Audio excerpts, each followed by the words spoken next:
Okay, well, I think we'll go ahead and get started. My name is Sue Fager. I am the Transition to Adulthood Project Coordinator here at PACER. Been doing this work, supporting transition-age youth and their families for a long time. But the thing I'm most honored about is that I have an older sibling who lives with autism, is autistic, and he has taught me so much about living an integrated life of his choosing in his community. So that experience informs a lot of the work that I do here. For those of you who aren't familiar with Pacer Center, we are Minnesota's Parent Training and Information Center. The main body of our work is supporting families of children and young adults who are navigating special education services and making that transition to adult services. Jamie, I think that I am ready for our next slide. So one of the most important components of transition planning is for youth and their families to make connections to linkages to adult service providers and community organizations. And it's important to do that, and we'll talk about this in a little more depth throughout the day, but a really great time to do that is during transition planning in high school. So we are going to be joined today by representatives from employment services, by the transition specialist for the Minnesota Department of Education, for an accessibility specialist from Normandale Community College. Kathleen and Lauren are up first, and they're going to be talking about guardianship and alternatives. And then I will finish the day talking about what changes in Minnesota when youth turn 18. And there's a great deal that happens then. Okay, so Jamie, next slide, please. We're going to be covering a lot of information in the next 4 to 5 hours. And so we like to give participants an action plan. So as the presenters go through, and if there's a particular idea that strikes you, you can use your action plan to write down an action step and maybe create a deadline for yourself on when you'd like to make sure you take that step. You can also note where more information is available, and the presenters will all have a lot of information for you. And then who can help? And like I said, thank you, Jamie, you will be connecting with service providers who can help you beyond just today. Jamie, I am ready for my last slide before we turn it over to Kathleen and Lauren. So to start us out right today, I wanted to just do a really quick summary of transition planning.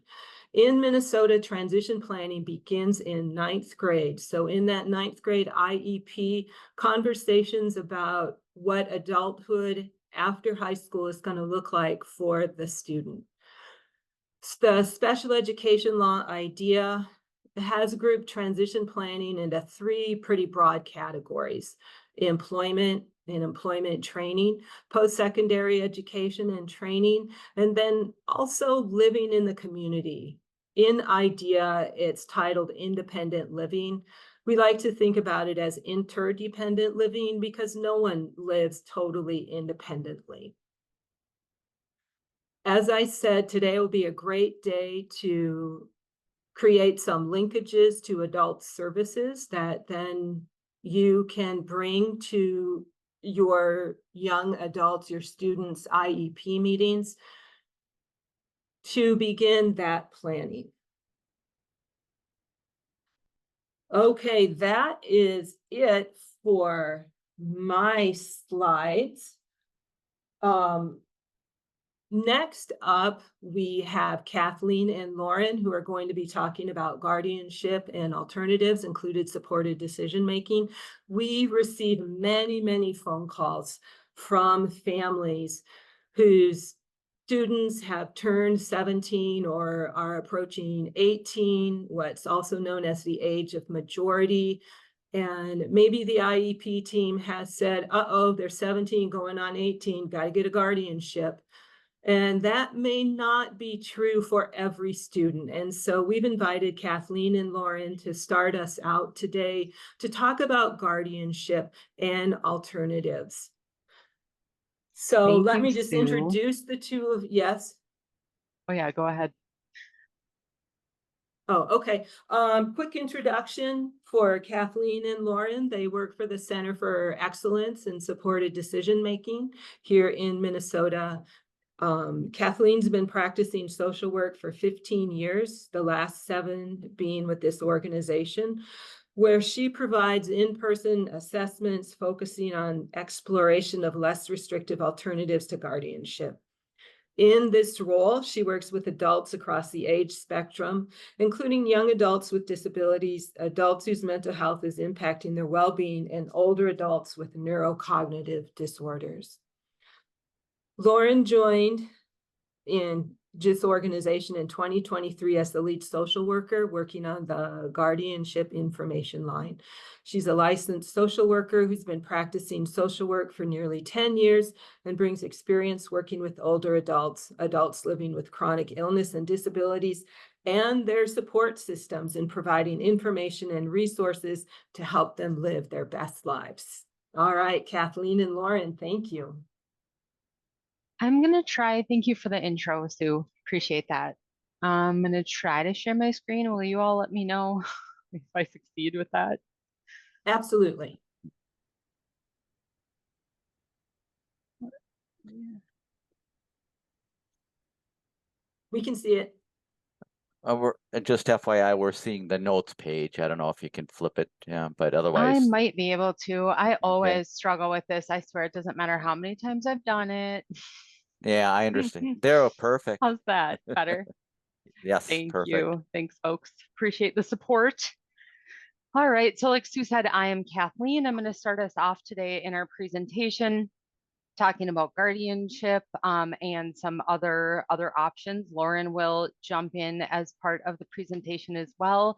Her expertise, like Sue said, is on our guardianship information line, which is statewide.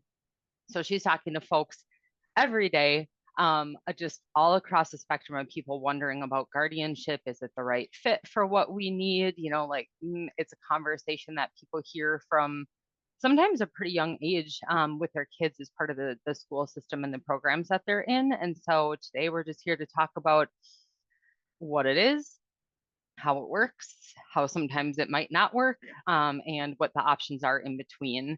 So I think just like all of our families and each individual child that we have or person that we know, everybody's a little bit different. Things make sense for some people that don't make sense for others.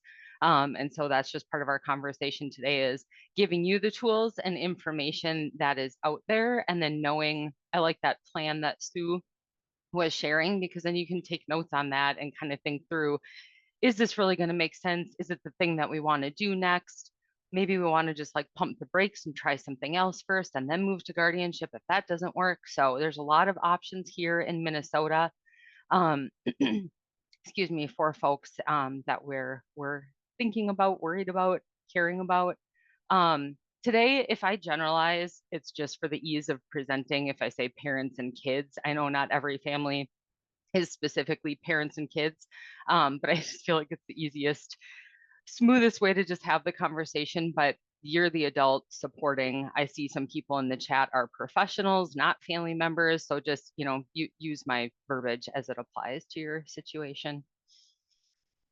So guardianship in it is state specific. The laws around guardianship are state specific. So when we're having this conversation today, this is about how guardianship works or doesn't work in the state of Minnesota.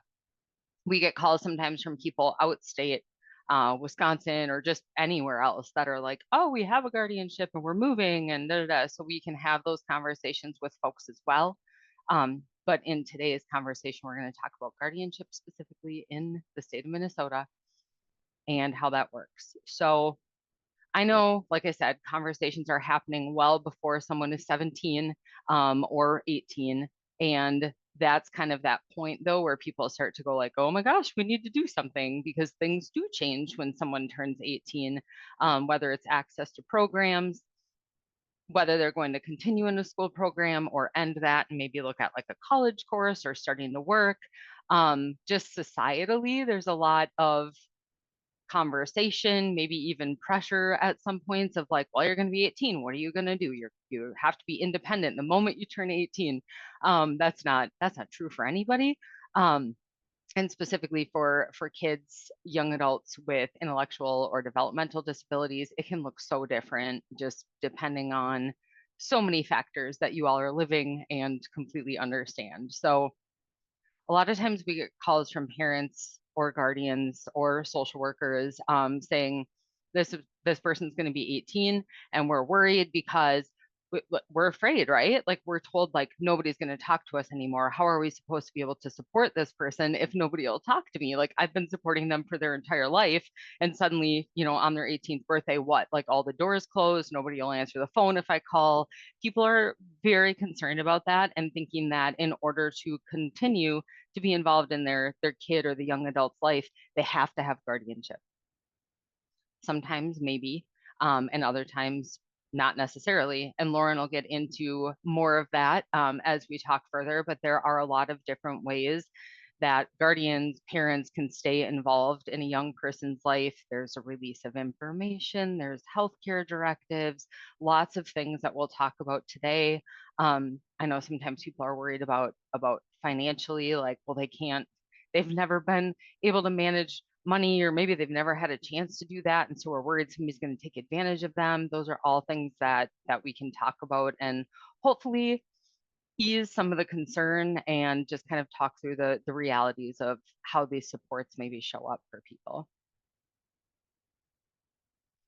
So this, when we're talking about guardianship, we're talking about supported decision making today. It's an evolving approach. Historically, guardianship in Minnesota really was one of the only, if not the best way to support a person with disabilities, an older adult with neurocognitive disorder, sometimes adults living with mental illness. And now in the last, I don't know how many years, but it's continued to evolve, even since the time that I started with this office 7.5 years ago or so. There's a lot more understanding now of like, oh, there's all this gray area. There's all these other ways that we can support people. It's not only guardianship or nothing at all. And then we're sending people out in the world just to fail because nobody wants to do that. Really starting to understand the benefits of self-determination and looking at supported decision-making. Like Sue was saying, none of us are completely independent. I get tech support to run my slides every time I present because why would it be the same? And just our day-to-day, right? And decision-making, and that varies depending on who we are and the decision that needs to be made. But just really looking at that interdependent piece. Knowing that you want to continue to be able to support this young person as they learn and grow and their life changes. And so, yeah, talk more about that. So guardianship is a court intervention. It is a government intervention into people's lives. It is court appointed substitute or surrogate decision maker. A lot of times we're looking at it as an involuntary thing. Usually if a person is saying, I'm over here, I'm struggling, I need help to make some decisions, I don't understand what's happening in my life, and I just want somebody to help me, that's where we kind of put the brakes on and say, let's talk about the other options. We probably don't need to move right to guardianship right away. Guardianship is over the person. And the term that we would use is like person subject to guardianship. We used to say the word ward. That was before the law changed a couple of years ago. And that's something that's still evolving, just trying to be more person-centered. So the important thing to note is that guardianship is over the person, it's over their care decisions, over their medical decisions, those kinds of things. And then you'll see conservatorship, that is over the person's money or assets. So a lot of times, if we're talking about a young adult, they don't typically have a whole lot financially, right? Like they haven't been working at all or for very long. Usually they don't own property, they don't have a home, they don't have a car that needs to be sold, all those kinds of things. So typically, in many cases, conservatorship's not really needed. It's actually ends up being where we get calls from parents saying, "Oh, they did an audit of our conservatorship report through the court system, and they're telling us we don't need this. So what should we do instead?" And then we talk to them about possibly power of attorney, maybe a shared bank account. Maybe a rep payee through Social Security. There's some different options to help, make sure folks aren't exploited or spending their money and putting themselves at risk of like losing a place to live. But often we're saying to people like it's not usually needed for the younger adult that we're looking at. And I was going to say one other thing about guardianship. Oh, with guardianship, if you're not getting conservatorship, there is a contract authority with guardianship, because I know sometimes people are worried about like, oh, what if my person goes out and like opens a bunch of credit cards or does, something and not understanding what they're doing. So there is that contract authority within guardianship. If there are more questions about that, that would be a really great question for an elder law attorney to talk through the nuances of how that all works. But just so you know, that is a thing. There are various powers within guardianship that we can talk about those here in a few slides. So just, excuse me, to note, the law change added some language around supported decision-making. So supported decision-making assistance, you'll see that in purple on the slide if you're able to view the slide. And that's just to note that previously there wasn't language in the law around that, and now there is, and it's more of a focus on those individually tailoring things and looking at the alternatives before we get to guardianship. So if you are petitioning for guardianship, you need to know this language is in the law, and sorry, looking at this slide, the language is in the law, and at times when you're going to court, when you have the petition and you get to court and there is a hearing, they're going to ask you, what alternatives did you try?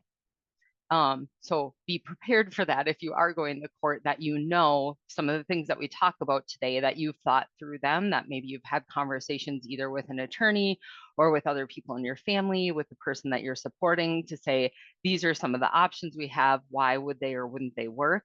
And then that way you're prepared to answer that question if it does come up.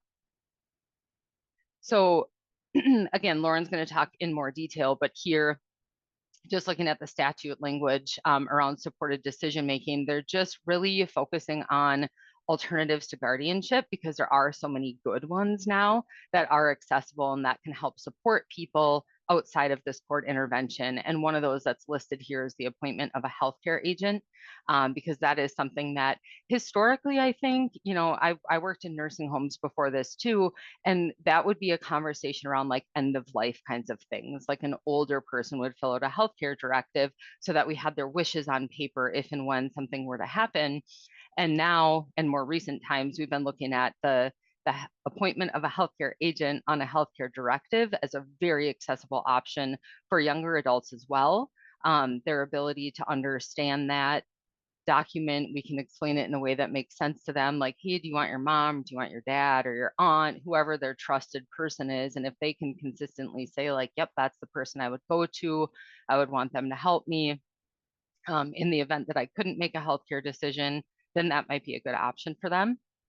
Kind of generalizing and simplifying it, and we can get into more details about it later. But what's important is that it is in the law now, and that is something that we can turn to and say, see, it's in writing, it's a thing, and it's accessible to people. And we've heard some good stories about how that has been able to support people outside of guardianship.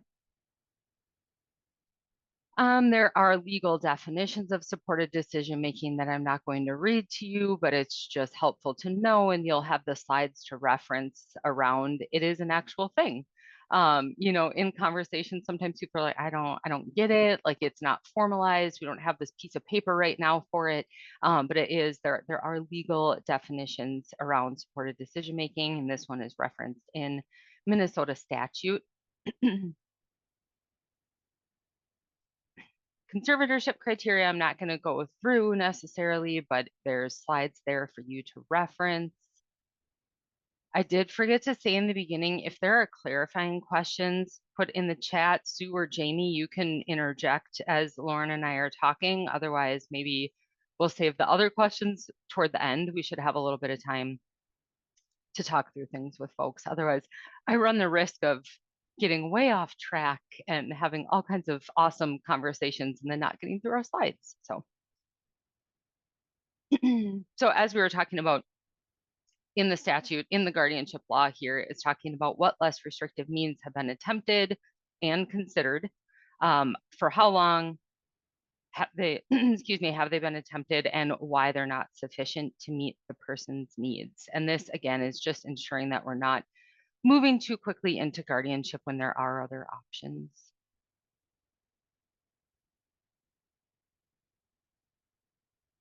So less restrictive alternatives, supporting the person in making decisions. And that can be an informal thing too. It doesn't have to be written on paper. If the person can say, yep, I want my mom, I want my dad, I want whoever it is to be part of this conversation, then they get to have you be part of that conversation more formally, because people like, to have things in writing, and then we're like, yeah, this is legitimate. They can complete a release of information. I know sometimes there's questions around like, well, does the person understand what it all means, etc. And I just kind of think, again, maybe it doesn't work for everybody. If somebody is very impaired and really doesn't have an understanding, then that they're not as much in that gray area that we're talking about today. But if you can explain it to them in a way that makes sense to them, you like give an example of, oh, the last time we were in a meeting with your social worker, you wanted me and dad here. Do you want us to do that at the next meeting? Oh, you do? Okay, then we need to fill out this release of information, right? Because things do change when people turn 18. So they don't have to be able to understand all the legal jargon within the documents. Do any of us? Sometimes I maybe shouldn't admit it, but I have signed things too, just being like, okay, I'm at the doctor's office, they need me to sign this, it's fine. But having those conversations with the person, again, it's always in a way that makes sense to them, using words that make sense to them, explaining it, in a way that they can interpret, and then figuring it out from there. Sometimes they're going to change their mind. Maybe they get mad at you and they're like, you know what? No, I don't want you in my meeting. And okay, maybe hopefully there's somebody else that they would want there to support them. Maybe they have a good relationship with their social worker. And then when they, get over being upset about whatever it is, then you can kind of move through it and look at it again. It's life, and it's messy, and it's not just like a nice clean line sometimes. And when we talk to people, we understand a lot of this that we're talking about can feel overwhelming too, because it's like, well, then I called the county though, and they said I couldn't get MA for the person unless I had guardianship. That's misinformation. But I get that it gets overwhelming, and you're like, there's all these other points in my life that I'm trying to navigate through, and guardianship just feels faster and easier sometimes. That is fair. That is fair. And we're here to give you all these options today, and then you can make the decision that makes the most sense for your situation. So we're talking about appointment of a healthcare agent and a healthcare directive. That is a legal alternative to guardianship and can give people a lot of authority if and when the person can't make a specific decision. So if there's a healthcare directive, there's a medical decision that needs to be made, and the doctor is saying this person doesn't understand, they can't make this decision on their own, then that healthcare agent would have the authority to step in and make the decision, knowing what they know about the person and their values and what's important to them. So those are conversations to have. You don't necessarily have to have an attorney to complete a healthcare directive. Some social workers feel comfortable completing them with people, maybe nurses at a clinic, etc. So there are ways that you can do that. There are forms, different websites have forms. And if you have specific questions about it, you can always reach out to us, email, or give us a call, and we can talk through any given situation and what's going on. Fiduciaries, so we're talking about money in this sense. A representative payee is through the Social Security Administration. If the person receives those benefits, that can be applied for. And then the representative payee essentially receives the person's income. They have to account for how it's spent. Our recommendation around best practice with that kind of thing, especially with the younger person, is to try to have them as involved as possible, and maybe not the minute they turn 18, but maybe 19, 20, 23, whatever it is, to help them kind of learn how to navigate finances, even if they won't be completely independent on their own with it. There could be some, I would say, gray area, right? But there could be some in between with that, where like, I'm going to help, there's going to be some oversight, but I want you to kind of learn and maybe make mistakes, but not very big mistakes, because when it comes to money, that makes everybody nervous. Power of attorney might be an option for some folks. There's trusts, putting bills on auto pay, different apps, that kind of thing. So really just looking through, it's okay if they can't do it all on their own. How can we support them to kind of learn with a safety net in place? And then the authorized representative for medical assistance. That is another piece of paper. There's so many pieces of paper to fill out, but that's an alternative as well. You don't necessarily have to have guardianship in order to access waiver services or medical assistance for folks. Kathleen, could I jump in Mhm. with a question? Please. After discussion with the VOA, you folks, and others, we decided against guardianship for our then 17-year-old son. After this decision was made, my son went through another assessment with MIDB, and they assumed and recommended a guardianship. We are second guessing our decision. Do you have any recommendations on how to reassess and be confident in whichever direction we choose? Can you clarify that acronym? What was it? It was, oh, the question went away. So the person who asked that question, could you tell us what the acronym stands for? Thanks. Sorry, I'm not familiar with that one. It's in there, Minnesota Oh, it was in chat. Institute for Developing. Yeah, it's in the chat. Minnesota Institute for Developing Brain. Oh, okay. Thank you. I'm not familiar with that entity. And I'm sorry for that feeling of like, oh my gosh, maybe we didn't do the right thing. I would say I'll answer your question, and also maybe call us so we can get a little bit more into it, and try to help you kind of suss it out, right? But I think I have a few different thoughts about it. One just being like, it's guardianship sometimes isn't understood even when it is being recommended, just because it's this default thing of like, oh, we know it exists in the world, we know it's a helpful tool, and we just assume, I guess, because someone has a developmental disability or is accessing certain services, that there's just going to be a guardian, because that's kind of how it's always been. I would say look at your individual situation and look at whether, like, are there areas where you're hitting roadblocks in supporting the person? I'm just thinking through, like, as we're talking about some of these things on the screen here, is it like, can they not complete a release of information so you can't participate in conversations with this organization or others? And I would say, generally speaking, when it's recommended or suggested that, like, oh, we just assume you have autism, therefore you have a guardian, like, I feel like that's not fair, because there's such a big spectrum when it comes to people's abilities and how they're able to learn and grow, the ways that we can support them. So I would kind of say, I don't want to say push back, because that seems kind of aggressive, but just asking like, oh, I hear you suggesting guardianship, like, could you tell me more about why? Just why, like, why do you think we should have it? How do you see it being a helpful support to our person? Maybe it's just because that's just what they recommend, and like that there's maybe not a specific reason.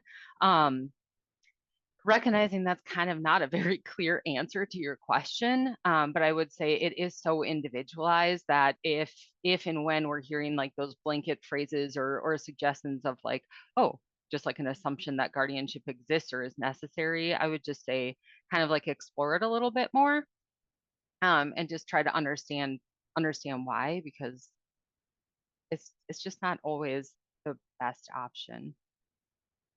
And I'm welcome add content to the chat as people feel comfortable sharing.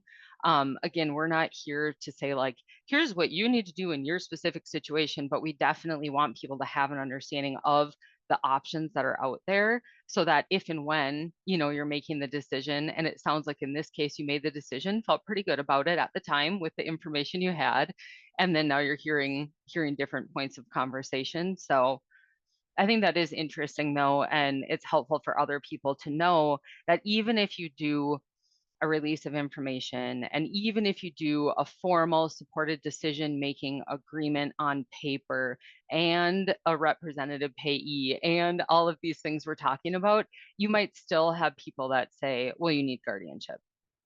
You're like, but I have all these other things. And I listened to these people who know what they're talking about, and they explained all these alternatives, and it's in the law, and still people will reference guardianship because that's just been the thing for so long. And it's not wrong, it's just not always right. Okay, I want to make sure we stay on time and get to Lauren's slides as well and have time for questions. So limited guardianship for people under 30. This came with a law change a couple years ago as well.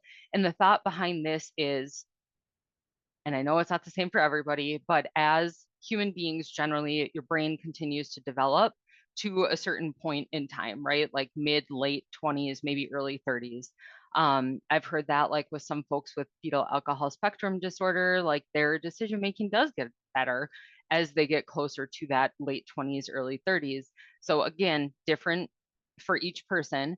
But also the goal of this was not having somebody under guardianship for the rest of their life just because they needed it when they were 18.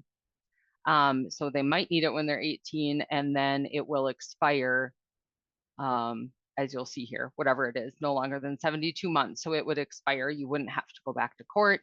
The goal would be you're 18, if you're in this guardianship, that whoever's supporting you is going to continue to try to support you to gain more independence, to work away from the guardianship, so that that isn't the end goal that exists forever. Sue, I see you on screen. Do you have a question? Yes, just Jamie's posting in the chat a link to the practical tool for lawyers steps in supported decision making. It was developed for attorneys who do guardianship work. It is a very complete document that can help families determine, okay, do I really need a guardianship? So I would encourage families to take a look at that. There are other resources as well, but this one is the most detailed. Thank you, Yes, Jamie, for posting. that is good. Thank you. Thanks, Sue. Thank you, Jamie, as well. The practical tool, we like it, we use it. It was developed for attorneys, and the goal is you start with presuming guardianship's not needed, and then it kind of guides you through all these other areas of a person's life. And you don't have to like check every single box, but it's just kind of a guide for conversation, and it can help you kind of think through, you know, what makes sense. And I also really like the supported, I always butcher the name, but I really like it. I think it's the supported decision making brainstorming guide. And that's a little bit more simplified than the practical tool, not as many steps. But I've used it working with clients and just kind of thinking through like, okay, if you have no access and no insight into your money and somebody does everything for you, that's not supported decision making, and blah blah blah. So it talks through and breaks that down really nicely, I think. Lauren's going to talk a little bit more too, or reference at least some of the tools. We don't have hours and hours, and you don't want to listen to us talk that long anyway, but there are resource slides at the end, and you can go to the National Center on Supported Decision Making. I'm butchering my words today, but the resources are there. And so, yeah, you can reference that and you can search specifically by state, or you can just look up like what tools there are. There's a lot that have been developed across the United States. So you can kind of pick and choose and look through and see if there are things that you like. And I know there are some professionals here today as well that are supporting people, and those could be some tools that you incorporate into meetings with them or share with families as well.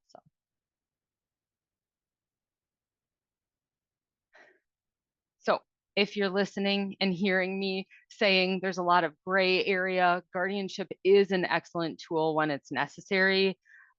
In the work that I do direct client casework, and there are times where I am petitioning for guardianship or conservatorship for people, and other times where I have the privilege of supporting them and working away from guardianship, which is always cool and exciting and a little bit challenging because you have to kind of undo everything that was done. There sometimes it is the only way to protect people. There also are options as far as doing like a limited guardianship. We didn't get way into the weeds with like all the powers within guardianship. And that maybe is an oversight as I say that. I'm like, I think I should have had a slide on that. So there are multiple powers within guardianship. And sometimes we can just do selective. We're going to pick and choose. We want just the power to decide where a person lives, or just the power over their medical decisions. And that's it, rather than governmental benefits, personal property, supervisory authority. There's a lot of other ones in there. If you're petitioning for guardianship, you may or may not choose to work with an attorney. Families do that on their own. All the paperwork is on the state court's website. It can be a lot to navigate. There is a help desk that can be contacted to help talk you through that. And if you're able to work with an attorney and consult with them, they could really help you understand like what powers you may or may not need, how it may or may not help in any given situation. When we get into those trickier circumstances where people are worried about maybe quote unquote behaviors that a person has, like we're here to talk through that, but a lot of times guardianship isn't going to fix the issue that we're facing. And I know that is really hard to hear. But we're here to talk through that with folks as well. So Lauren, you'll have to, I have notes. You're 27. Sorry, I'm looking at my slides like I don't want to just talk over Lauren. I want to give her turn too. Kathleen and Lauren. Lauren, Yeah. before you start, we've got a couple of questions.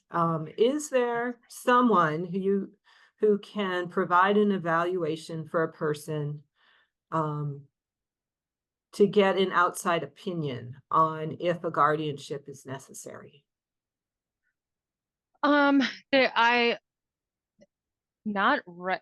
Sort of. Sorry. So right now, I would say there isn't like one specific office entity that offers a service like that. Not like there is person-centered planning or case management or those kinds of things.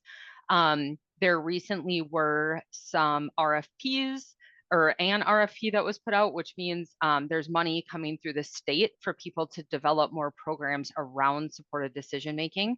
So that could be something that's coming. That being said, in some situations, our office may be in a position to have those conversations with folks. And typically the way it would work is you give us a call. We're statewide, like I said, and our phone line, there's like no charge for that. You call and you would talk to Lauren most days and really get into the nitty gritty of what's going on in your situation. And we can give you tools and answer questions the best that we can. And then from there, if it's something that you're really feeling like you need like an in-person meeting to have a conversation, we could in-person virtually meet with people. Or if they're in the metro, we could potentially meet with people as well, just depending on the situation and how much support they're looking for. And or if depending on your county and what resources are available, you could always consult with an elder law attorney on kind of planning around turning 18. It's kind of hit or miss as far as their experience outside of guardianship, because typically an elder law attorney, that's going to be one of their very strong focus areas would be guardianship, conservatorship, probate, that kind of thing. So if they're versed in supported decision making, and if they've helped people complete supported decision making agreements, healthcare directive, power of attorney, they might be a point to discuss as well. And I would say giving us a call would probably be a pretty good first step, at least to figure out what other resources, might be a good fit for the person. Yeah. Anything to add to that, Lauren? No, I think it's a really good question and consideration, and something that you just have to use your support network that you have, the professionals you might be intersecting with. Certainly calling us here at the Guardianship Information Line to talk through specific examples and questions of how you can implement support for someone, and when it could be appropriate for guardianship if there really isn't a solution, using alternatives. Okay, we got a couple more questions. Okay. My son's father died in March. He received $15,000 for his share of life insurance. I'm on his checking account and immediately locked up $10K in a CD. He spent over $3,000 on Magic the Gathering cards. He has another $3,500 coming from another survivor benefit. He has a job. He spends his entire paycheck. We have an appointment with Social Security for a disabled adult. I'm definitely scared. Yeah, I can understand. I can understand. And those are patterns, right? Where it's like, even if you're trying to support the person, trying to help them make good decisions, and that's just not where they're at yet. And that's a large amount of money to be concerned about, rather than like, oh, you get $100 a week from whatever. So that would be something. I mean, there's a consideration around conservatorship, right? Or maybe an ABLE account or some kind of a trust account, which we're not attorneys, so we're not going to, advise people on that. But I definitely get the concern there. And when we're looking at alternative ways to support people outside of conservatorship, like I said, with guardianship too, it doesn't, like, sometimes you actually do need it. That's why those tools exist. If it sounds like the majority of it that's left is secured, so I think it's exploring like how much is accessible to your son right now, and how to navigate that. I don't know if I can say more specifically to it, other than I hear the concern. I don't know that conservatorship would make sense though for like $2,500. So I don't know if maybe connect with us and we can get you some attorney resources if you would like to consult them about that. Is there like a separate account maybe that you could put that part in, like a savings, and then every week, he can spend 100 or whatever is reasonable, kind of looking at it that way. But I don't want to say too much more because I feel like that's getting a little bit outside of my lane.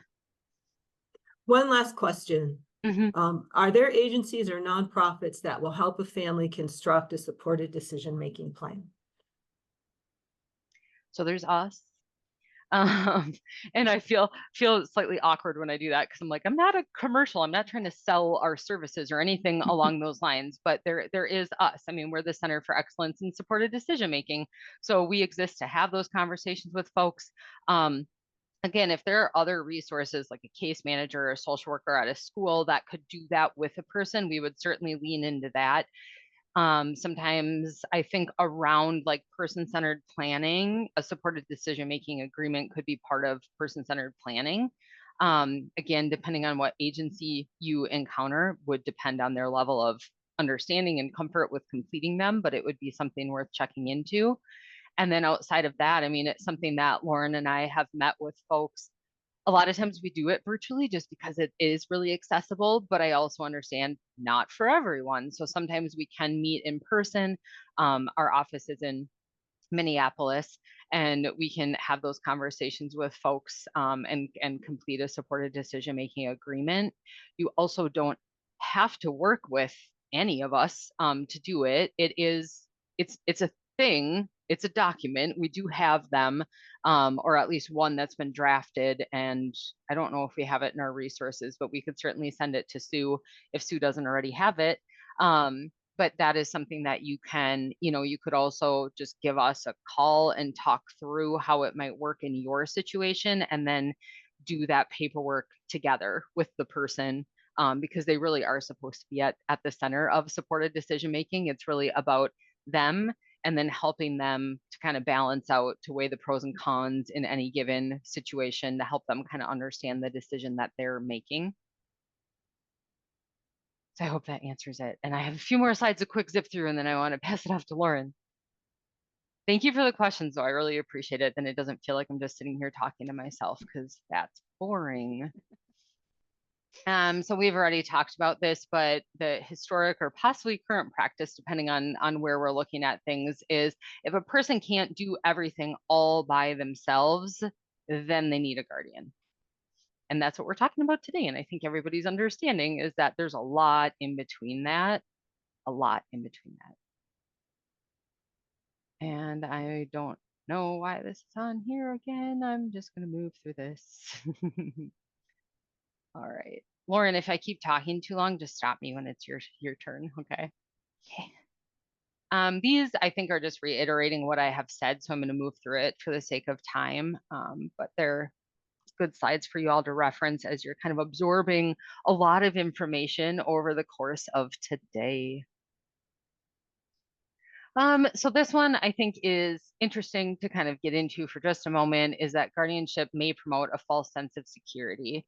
And that I think is one of the hardest things in some of the phone calls that we get from folks, is like, they were told guardianship is the thing, and they went and got it, and then they call and they're like, but it's not doing what I want it to do. It's not doing what I hoped. Like, I'm still scared for this person. I'm still worried. They're still making really bad choices, because guardianship, like we often will refer to it as, and on the next slide it says, it's a paper power. Like, it's a piece of paper. It's an order and a letter from the court saying you now have the legal right to make these decisions over this person's life. And where does that intersect, the maybe quote unquote bad or unsafe decisions that a person's making? Like, if they're running away from home, showing them guardianship papers isn't going to stop them from running away from home. There are some mechanisms sometimes within that, right, where you have authority, so you can maybe make certain phone calls, or you can consent to someone having a safe place to live, but you can't make them stay there, and you can't necessarily make them comply with like rental terms. I mean, there are still things, right, where people are at risk then, like, oh, they've gotten evicted or whatever it is. So I think it's just something that we really want people to know, is that like, it doesn't always fix everything. So as long as you're going into it understanding that even guardianship has limitations, bad things can still happen to people even when they have a guardian. And we hope not, obviously, but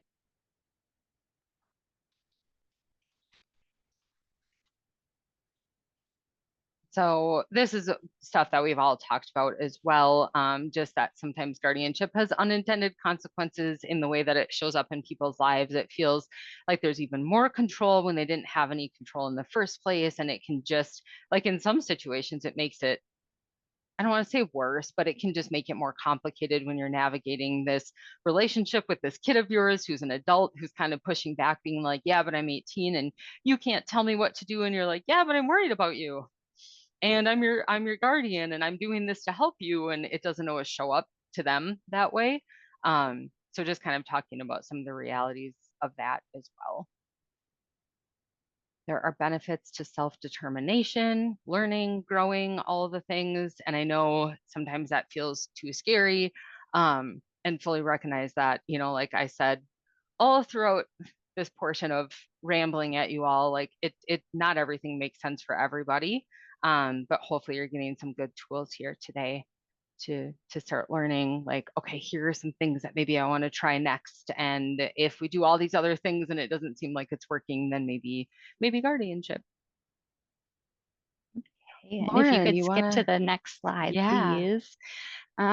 So this is just a short, quick infographic, and I think it's kind of helpful as just a very beginner tool of thinking about supported decision making and thinking about how to help someone preserve their rights, build on their existing strengths that they have, as well as allowing for real life experience and learning and learning how to make decisions and learning how to do things for themselves. It can be really empowering to use this supported decision making concept as helping someone learn and grow and rethinking how someone can be supported. And it requires getting very creative sometimes and doing things in a non-conventional way and just really brainstorming what support looks like for each person, because that can look so different.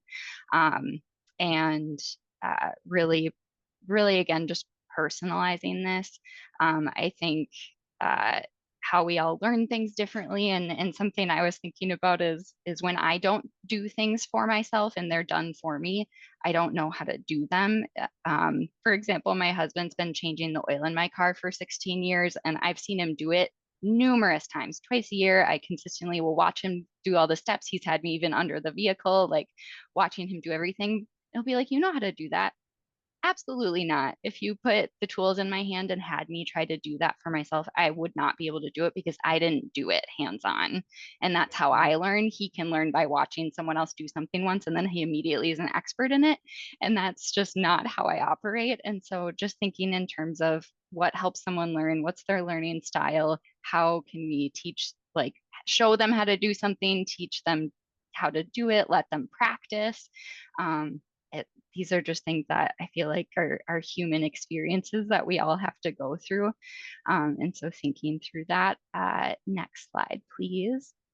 And there, Kathleen went over some legal definitions of supported decision-making, stuff that's in our statute. Another way to explain it is, you know, recognized alternative to guardianship, where people with disabilities use their trusted friends, family members, professionals to help them understand the choices that they face and can make decisions on their own without needing a guardian. And if you could skip one more slide. So thinking about who may be a good candidate for supported decision making, I think one of the biggest things I think of is when someone knows they want help and knows who they trust to help them with things. I get a lot of calls from parents, and again, Kathleen said parent as kind of an overarching term that can include a lot of different titles and different people, but calls from folks saying, well, they want me to do this for them, so they want guardianship so I can continue making these decisions and communicating with these providers. And that's where I can immediately say, I think that's where supported decision making can be more appropriate. When someone wants support and knows who they want to support them. Every person has the right to say who they want involved in their care, and that should always be honored. So if a person wants their supporter to speak with their doctor on their behalf and help make those decisions for them because they don't feel ready to do that, or it's just too overwhelming, or whatever the situation may be, if they're able to say, I want this person to do this for me, we don't need guardianship necessarily to do that. And so that's where, again, it can be helpful to complete a healthcare directive and or looking at those other formal documents. There's tons of informal ways that people can be supportive to others, but if we're looking at needing to get the right permissions in place for each facility entity that we're working with, doctors, social workers, whoever, specialists, whoever it may be, can the person sign releases of information? Can they point someone or multiple people as their healthcare agents to be able to have that authority to do that? Something else that I hear a lot that I always try to help people rethink is they'll say the person's nonverbal, they can't give that permission. Like to dig a little bit deeper into what that means for that person. So they're nonverbal. Do they use any type of communication in ways to express that they understand? Do they nod? Do they use communication boards? There's lots of ways that people can communicate without using their words and classic verbal communication. And so really thinking through, can this person express understanding in some way, and just really individualizing it. And diagnosis is certainly a part of all of this, but it's just a part. And we want people to look beyond the diagnosis and think through what that diagnosis means for that person, what strengths they still have and can build on, and what limitations exist because of that diagnosis and what could be put into place, kind of weighing the risk of harm and the loss of dignity and thinking through that. If you could go to the next slide, please. So additional considerations in the decision around guardianship or supported decision making, and that list can kind of be endless, but some points that we always encourage folks to think about is the impact of guardianship, as far as the impact of going to a court hearing and having to explain what limits a person has, why they can't do things for themselves and can't use supported decision making to get their needs met. It can cause harm, and it can make a person feel powerless, and it can be a difficult thing to have to do that in a court setting, and then all of the paperwork and the stress that can go along with that too. And we know by research that people are empowered through self-determination, and they have a better ability to learn and how to make their own decisions, how to continue being independent and interdependent on those around them, and utilizing the support they have. And considering safety and vulnerability concerns, absolutely. And something that conversations that we have on our guardianship information line are a lot around expectations of what people think guardianship can do and what it just truly can't. I'll often ask people to think through or tell me examples of why they're going for guardianship, and it helps open up a conversation of what other people have told them. Well, they need a lot of prompting to do their self-cares in the morning. Okay, will someone be there to help do that prompting? Guardianship isn't needed for that. And just thinking through really specific examples of thinking through, well, maybe that is something guardianship might be needed for, limited guardianship to do that thing, because the support that's available can't meet that need still with that in place. So really thinking through the specifics. I've had people say, and give an example of, well, if they're driving now, and if they get pulled over by the police, I need to have guardianship, and really talking through what that can look like, and that guardianship isn't going to help that situation. So thinking through those creative problem solving, like I talked to someone about, Hennepin County has window decals you can order that say, and it's kind of for an emergency response situation, but I think it could help in a situation of getting pulled over, of the person in this vehicle may live with a disability or have autism or what. I think there are a few different labels that can be put on there to really think, okay, we can alert the police officer somehow that this person may have different ways of communicating or get overwhelmed in a situation like this. Can we put a note card in the glove box that someone could pull out to remind them that what they need to do when a police officer pulls them over? Just really thinking through ways to address that situation that the guardianship just can't address. And again, we've talked about the law requiring less restrictive alternatives first. You have to be able to speak to that in the petition and in the court hearing. And know that if you do try and there are still gaps in the person getting their care needed, guardianship is an option, and it can be petitioned at any time. It doesn't have to happen before the person is 18 for that need to be met. So just some highlights around some main principles here. People who have agency have that self-determination. They have better outcomes. They're more able to learn how to advocate for themselves and speak for themselves as time goes on. That's a learned skill. No one is wholly independent.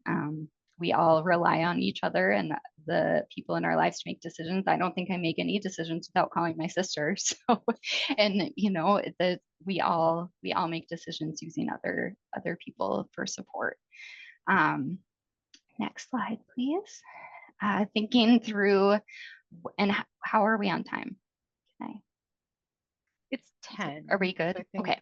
Yeah. Okay. Yep. Thank you. So thinking through what is important to the person and what is important for the person.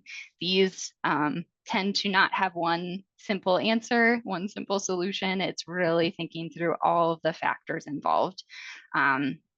You know, thinking through if a person really wants to work. I hear this come up sometimes in the pursuit for guardianship is, well, if they want to work and they're just not going to be safe because they might get taken advantage of out at their job, or once they start having those wages come in, people are going to target them. So breaking that down into smaller steps of thinking through what the person's interests are. Can they use a job coach or other vocational rehab supports, and looking at what type of job might be appropriate for them, and what supports can be put into place, and what preventative tools can be put into place. That kind of goes back to other less restrictive alternatives, like as far as the wages go. Can you do a joint bank account? Can you really come up with creative ways to help them learn how to manage those funds and know, you know, how to say no to other people who may be trying to take advantage of the situation. There just may be a lot of different things that could be put into place to help support them through that, and allow them to be able to have that experience. Another big one that I'm sure comes up a lot is a desire to move out of the house, because you're 18 now and you see other people your age venturing out and living on their own. And so thinking about the options, it doesn't have to be all or nothing. What are some things we could do to ease this transition of learning how to live on your own? What does that look like? What using your strengths that you have, as well as what limitations and extra supports you may still need in place. Could you live with another trusted person to help you with things? Could you stay close to home? Could we look really close so it'd be easy to pop over for visits? Are there services that can be put into place in the home through a waiver? Thinking through breaking down all the things that are involved in that, which can be really overwhelming in a lot of things, but just really thinking through what the risks are, and what could be put into place to address those risks. There are absolutely safety concerns that should be taken into consideration, and just how can you work with the person to come up with goals and things together. Next slide, please. So just more about navigating choice and thinking through risks, pros and cons, being creative. I think I tell people that on the phone every day, is like sometimes this just requires so much creative problem solving to be able to think through all of the scenarios. Planning for worst case scenario is something I certainly do as well in my life, but how can we hope for the best, and help prepare someone for, here are some worst case scenarios, and here's how we can try to prevent that worst case scenario, and things like guardianship can or can't help solve. Continuing to, again, build on those skill building, allowing someone to learn from themselves and trial and error. And this requires also a lot of flexibility and a lot of patience, which is something I don't need to tell any of you on this call. I state that a lot to callers too. I feel like it's like, I'm not here to tell you anything you don't already know. We're just here to kind of talk through all of this and how complicated it can be and how overwhelming it can be, and coming up with plans that strive for being as safe as necessary, not as safe as possible, and locking someone in a room, and you can't limit all of the mistakes that someone could make and potentially learn from. So, and Kathleen mentioned this a little bit earlier too, I think, is helping the person understand information in a way that makes sense to them. I mean, you on this call, the person you're supporting better than anyone, and how they receive information, how they best learn, and outside professionals may not have that knowledge of breaking things down in a way that makes sense to someone. And that can just be a huge barrier in people being able to even make decisions for themselves, is fully understanding what we're talking about and what things can be put into place to allow someone to get support when they may not fully understand what's what's being discussed, whether that's a medical decision or a school IEP plan, et cetera. Talking through all of the options and the possible outcomes. We kind of already went over that too. Being able to really review the good, the bad, the pros, the cons, just and being neutral and putting that information out there, not necessarily saying this is all good and this is all bad, but really weighing everything together and trying to come at decisions with a neutral perspective to try to help work through some of those things. I think it can feel hard too, to support people, right, in decision making, because you're like, ooh, that's what you're gonna choose to do? Oh, okay. Like, I don't know. I think about it in my own life too, with my sister or with other people, right, where I'm like, yeah, I'm here to listen and offer my perspective and my insight, and ultimately it's your choice.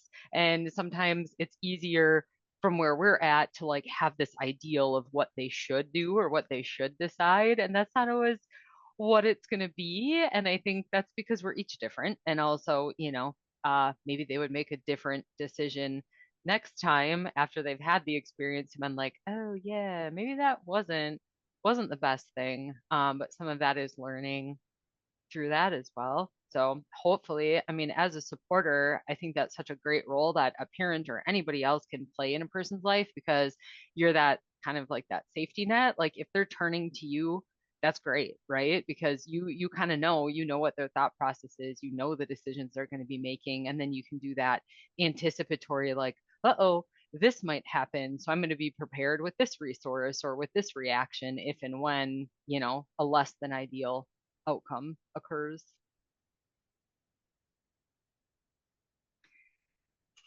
Yeah, and I think one of the examples and questions that came up in chat was a really good one about spending a significant amount of their money on magic cards, and I think thinking through what amount of that money needs to be kept safe and put away for their needs ongoing, and what flexibility can be given to allow them to choose a certain amount of money to spend as they wish, being able to have the ability to make those decisions and maybe understand some of the natural consequences that might come from that. Okay, so you spent all of your money for this month that was allotted for you to spend, and now there's no fun money left because this money has to go towards this bill or your services or your spend down, whatever it may be. So kind of working through some of those poor decisions and what consequences might come from that. And again, some of this might require guardianship, conservatorship, whatever it may be. I think we talked in that specific example of there might be better things for conservatorship, because that really is for a lot of assets, property. It's very cumbersome for limited amount of income, things like that. But just thinking through all of those decisions and allowing someone to have at least some autonomy for that decision making. So supported decision making, thinking through people will often call and ask too the difference between supported decision making and guardianship. And I think the easiest, quickest way to explain it is supported decision making does not require going to court. It doesn't require having that court hearing. It doesn't require ongoing involvement from the court system and the government. It might allow better chance for maintaining good relationships with family members. It doesn't necessarily have to come with a cost. I've had professionals reach out and say, well, supported decision making can be expensive, and that's just not true. The one thing that sometimes comes up in talking through options is a financial power of attorney. It would be recommended to use an attorney, which can come with cost, so can absolutely recognize that. And there can be resources for sliding scale fee, free clinics, legal clinics to look into. So there are still options if there are costs associated with some of those things, but otherwise it can be really informal. A healthcare directive doesn't require or releases of information. So there's a lot that can still be accomplished outside of guardianship. And again, to repeat, it is in our law that people try less restrictive alternatives before going to court to pursue guardianship. So it's just important for people to know that. The other thing that comes up a lot is people tend to want like a list. Can you tell me, what checklist of things I need to go through for supported decision making? And there are certainly options that can be listed out, and it can go way beyond that. So we tell people it's a philosophical approach. It's an umbrella term. It can mean a lot of different things for a lot of different people. There are standard things you can think of, like releases of information, healthcare directives, things like that. But otherwise, it can really look informal of when somebody wants support and allowing that person to support them. Excuse me, that's the end. We have our there. So there's our end, this is yes. Sue. We have one question. Mhm. Someone asked about a formal template for writing a supported decision-making plan. I sent them the link from your website on best practices in supported decision-making. Do you have any other resources around that particular request? I'm thinking we have a document. I'm just trying to think if it's like in its final stage of revision. It was something that WINGS, the Working Interdisciplinary Network of Guardianship Stakeholders, WINGS Minnesota, we were working on developing a supported decision-making agreement. You can go to the National Resource Center website and look up supported decision-making agreements there, and they have a template or maybe more than one. And it's something that we kind of, I don't want to say tread lightly. What am I trying to say? As far as supported decision making being so individualized, when we look at doing a form, then it almost runs the risk of like you have to check every single box, and that's not really the intention of it. So I would just advise people, if and when you are filling out a supported decision making agreement, we want it to be as flexible and individualized as each individual person who's completing them. So if there are areas that don't make sense, if you want to only name one supporter, or maybe you want one for, maybe you have three, right? And you kind of split up like what areas you think certain people are going to be the most helpful and supportive to you. We really want it to be something that is individualized, not like a formal, you have to check all these boxes kind of thing. But if and when that document is done, or I get confirmation from our program director that I can share it, I'll definitely send it to Sue, and we can get it out in the world for folks. Because yeah, here we are talking about supported decision making is a thing and it's in our law, and then people are like, well, what?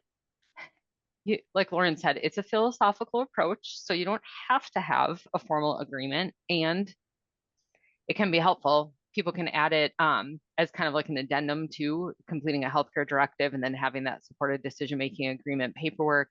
The thought with that is healthcare providers specifically are more comfortable and familiar with the healthcare directive. So if they see, those papers kind of together, you might get less questions about like, what is this? Why do we want to have this on file? So. Okay, well, that's it for questions. Great. Thank you, Kathleen and Lauren. A lot of helpful information in your session. Thanks for inviting us. I hope people enjoy the rest of their day of learning. And yeah, we're here, so reach out if you have other questions. Thank you. Okay, we'll take a 15-minute break, and we'll begin again at 10:30 with a session focused on planning for college. What is the key information families and young adults need before they go? Just a reminder to leave this meeting and then log back in with the link you got in your email. So we'll see you in 15. Thanks, everybody.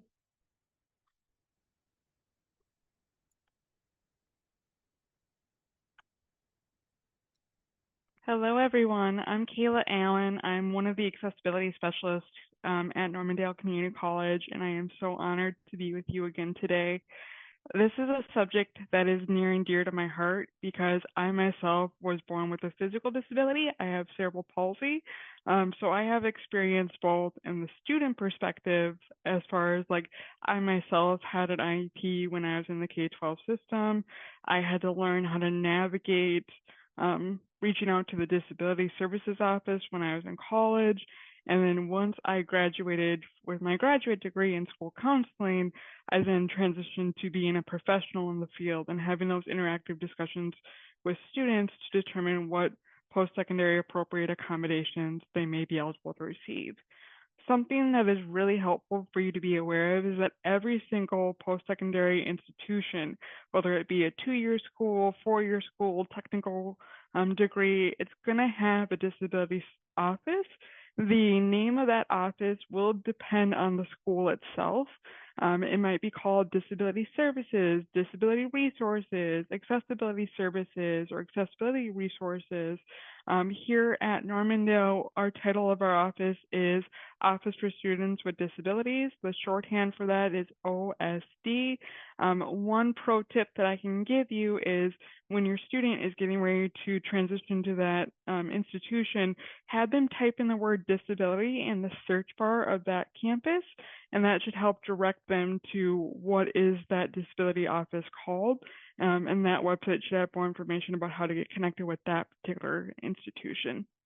One of the main goals of our office is to help identify and develop an appropriate post-secondary accommodation plan for a student once they start in college. Next slide, please. So to help you guys learn a little bit more about our office at Normandale, we have this short little welcome video. I will give a caveat that the office space that you're going to see, we are no longer in that space as of this past Friday. The office or the library building is being remodeled, so we're actually going to be moving to the other side of the library. So while we'll have a similar space to what you're seeing on the video, it's going to be a little bit different for about 15 to 18 months while we're waiting for that construction to finish. Jamie, whenever you're ready to pull up the video, please feel free to do so. Okay, if there's any sound issues, somebody can just jump in and let me know, but you're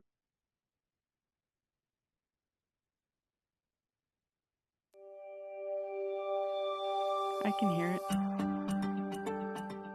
Hello and welcome to the Office for Students with Disabilities, also known as the OSD. We are here to ensure that students with disabilities have equal access to Normandale courses, programs, and events by providing them with reasonable college-level accommodations. When you enter the OSD office, you can check in for a meeting, take an exam if you have testing accommodations, or just ask any questions about our office. Anyone in the office is happy to answer any questions you may have. Many Normandale students are registered with the OSD. To register, a student needs to schedule an initial meeting called an intake with an accessibility specialist like me and provide documentation of their diagnosis or disability. Please be assured that we keep that documentation information private, and we only disclose information if there's an educational need to know. Next, the student and the accessibility specialist discuss what reasonable accommodations may be appropriate for the student to use at Normandale. Even if a student had an accommodation plan at a different school, such as another college or in the K-12 setting, the process is unique at each institution, so a meeting needs to take place before any accommodations can be used by the student. There are many different diagnoses that qualify as a disability under the Americans with Disabilities Act. Examples of disabilities include, but are not limited to, learning disabilities, hearing and vision losses, physical disabilities, attention deficit disorders, mental health conditions, and other health-related disabilities. If you aren't sure whether or not you would qualify to register with our office, you are welcome to contact us and ask. If you have any questions about our office or how to register with us, you can contact us by email, osd@normandale.edu, by phone 952-358-8625 by visiting our website, www.normandale.edu/OSD, or by stopping by our office at L2751 on the second floor of the library. We hope to meet you soon.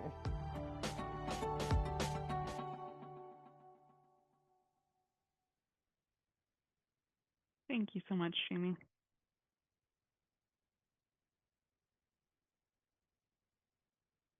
And then you can go to the next slide when you're ready. So how do students get connected with our office? The first step is that they do need to apply to the college just like any other student.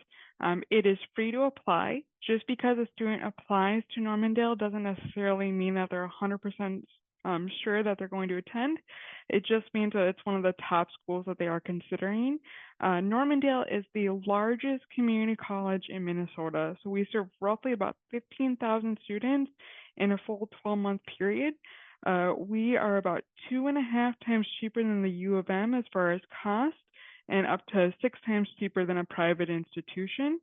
The other nice thing is because we are a larger campus, students get that experience of having a lot of different resources available to them that I'll talk about in a little bit, but still with that smaller classroom size. Our class sizes on average are roughly about 30 students per class. You might see a small increase on courses that everybody needs to take, like Intro to Psych or college writing, but on average, our class size is about 30 students to one instructor, which is super nice. Once a student has applied to the college, they will have to submit paperwork to the admissions office so that we know where they're going to be starting in reading, writing, and math. The easiest way that a lot of our students will do this is by submitting a copy of their official high school transcripts to the admissions office. Some other options could possibly be submitting their ACT, SAT, or MCA reports, but typically that high school transcript is the easiest way to do that. And then the admissions office uses their high school GPA to figure out where they're going to be starting. Once the student hears back from the admissions office saying this is where you're starting in reading, writing, and math, the next step is they need to complete a new student orientation, just like every other student. There's a couple of different options that they can look into as far as completing this step.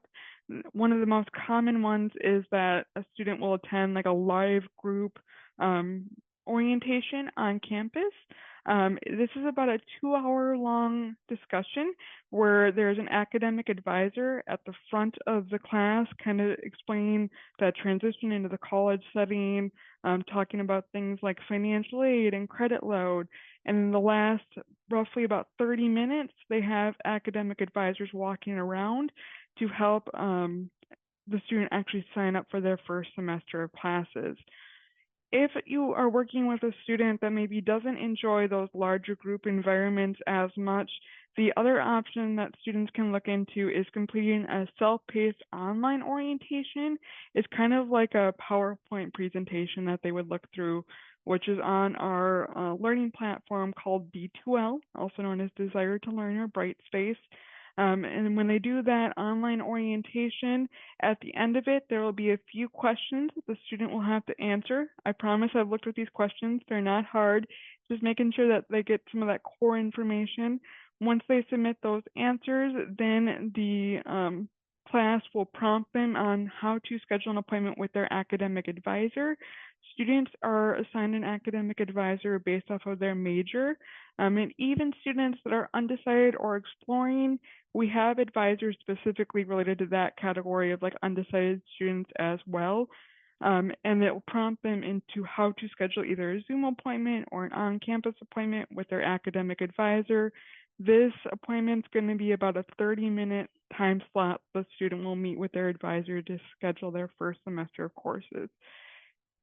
If a student is a PSEO student, so still in high school but taking college classes, there's a special webinar that students would have to do for PSEO because PSEO students are only allowed to take specific courses.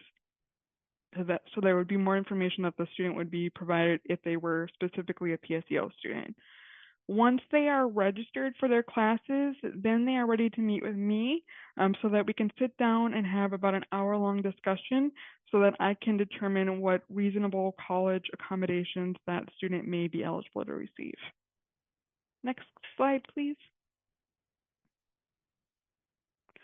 So there's a few helpful things to be aware of. So as Sue mentioned earlier, one of those big changes between high school and college is in college, we cannot actively seek out students. Students have to come to us and self-disclose that they have a disability. They could do that by emailing us, by stopping by our office, but they need to be the one to make that initial step of saying, I have a disability and I want to get connected with your office. Another important thing to be aware of is once a student starts college classes, their IEP or 504 plan discontinues. That's why they're going to be meeting with me so that we can figure out what accommodations they would be eligible for in the college setting so that we can make an appropriate post-secondary accommodation plan. Something that is really great to be aware of is that accommodations are always considered on an individual case-by-case basis. You would be amazed how many times I have students reach out proactively and say something like, I have ADHD. What does that mean that I'm going to receive as an accommodation? The answer is it depends, because everybody is unique and different, hence the reason why we have that interactive discussion with them to see what they personally would be eligible for. Another really helpful thing to be aware of is that accommodations are not retroactive, meaning that they do not start until the student has sat down with me and completed that intake process.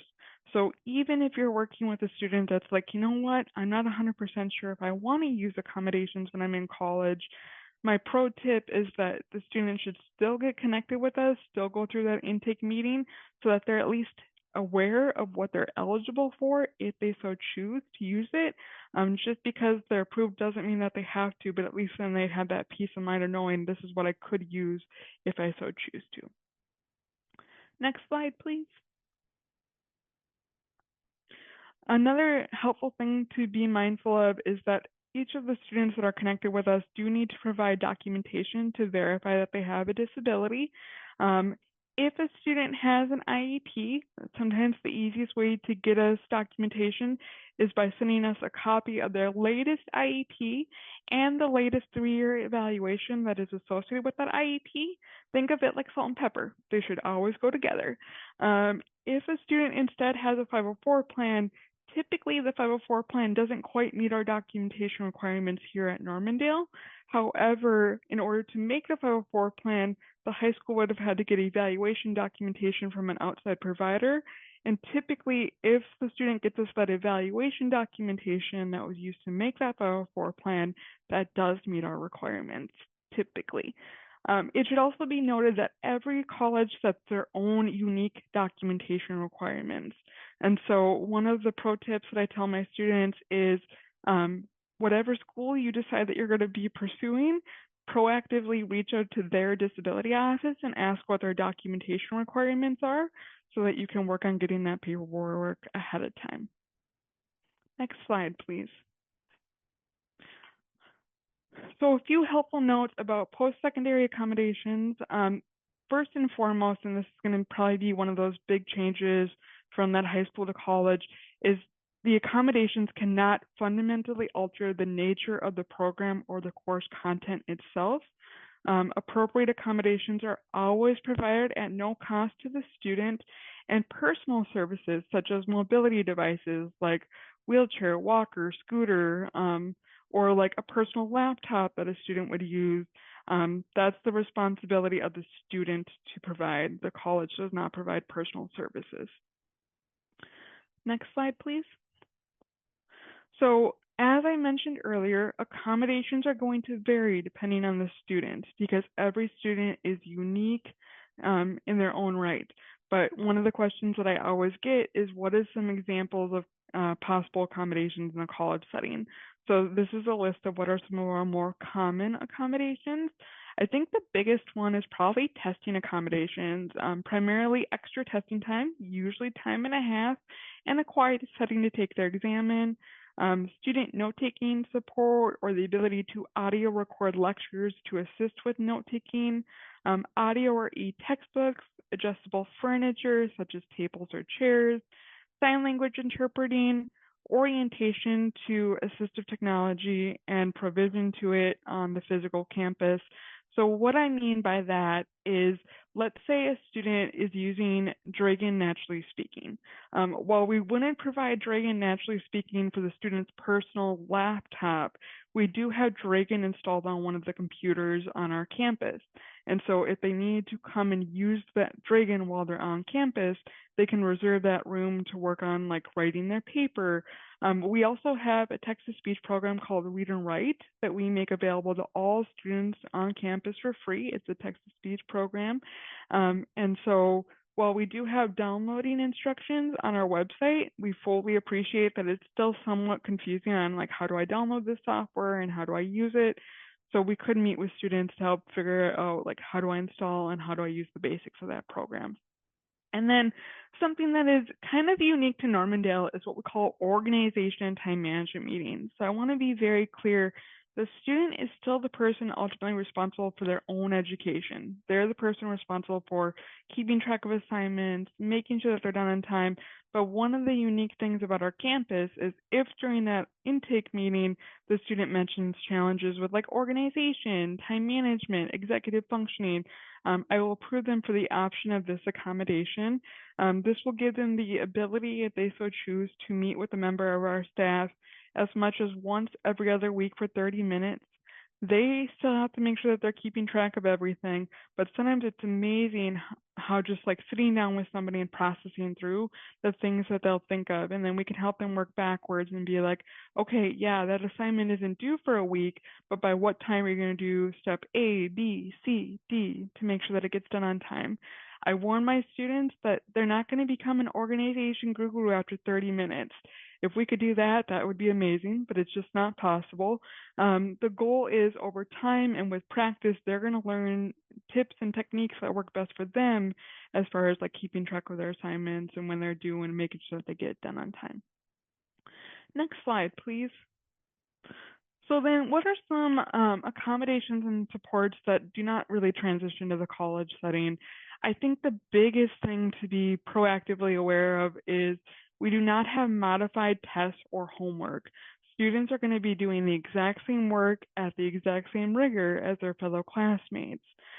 At Normandale, we do not provide personal tutoring or assistance with homework. However, we do have a very robust tutoring center that I'll be talking about in just a little bit. We don't provide individual devices like I was mentioning before, like personal laptops, or if like a student needed a headset for that laptop, they would have to purchase that themselves. Readers for personal use. So the interesting thing is like at Normandale, we do have like Read and Write that everybody could utilize.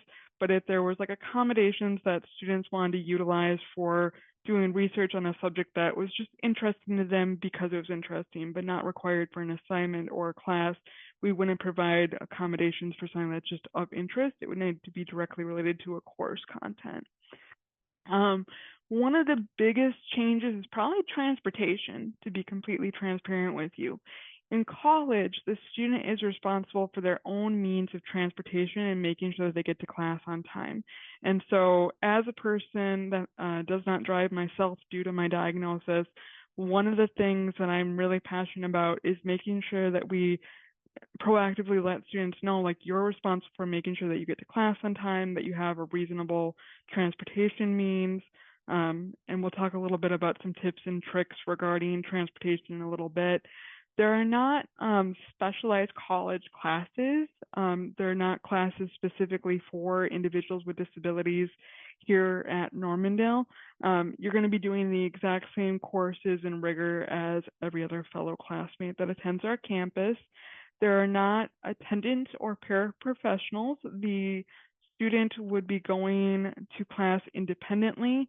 If a student needed like a personal care assistant due to like a physical disability, for example, the student is responsible for obtaining and employing that person. We do not have case managers in the college setting. The student is responsible for their own education and making sure that they follow up with instructors if they have questions about assignments. And then one of the big changes is extra time on assignments. We do uphold that expectation that students need to meet the same deadlines and expectations as their fellow classmates. With that said, if a student has what we refer to as a disability-related emergency, like they're hospitalized unexpectedly due to their diagnosis, or they had to go to the ER unexpectedly due to their diagnosis, or God forbid they had to go to like inpatient treatment unexpectedly due to their diagnosis. If something like that were to happen, they're welcome to reach out to us and let us know. We typically require documentation to confirm that emergency event, and then we can help facilitate discussions with the instructor on an individual case-by-case on how to potentially move forward in that course. Next slide, please. Assistive technology. So while in my perfect world, I would really appreciate it if all of our students with disabilities get connected with our office, I know that that is not realistic, and some students choose to utilize technology to self-accommodate, and they don't get connected with our office. And so examples could be things like using assistive technology. Like I said, everybody at Normandale, because we have a campus-wide license, has access to the technology Read and Write, which is a text-to-speech program. One of the positive things about COVID is we're seeing a lot more audio or e-textbooks automatically built into classes for every student to utilize. Not every class, but we're seeing an increase. And so students might just simply use that audio or e-textbook that is automatically built into the class. Every single student gets access to Microsoft 365 for free at Normandale, which is super nice. And one of the things that I love about Microsoft 365 is with the online version of it, there's a dictate feature for speech to text. And so there's a lot of different features in Microsoft 365 that are kind of automatically accessible, which is super nice.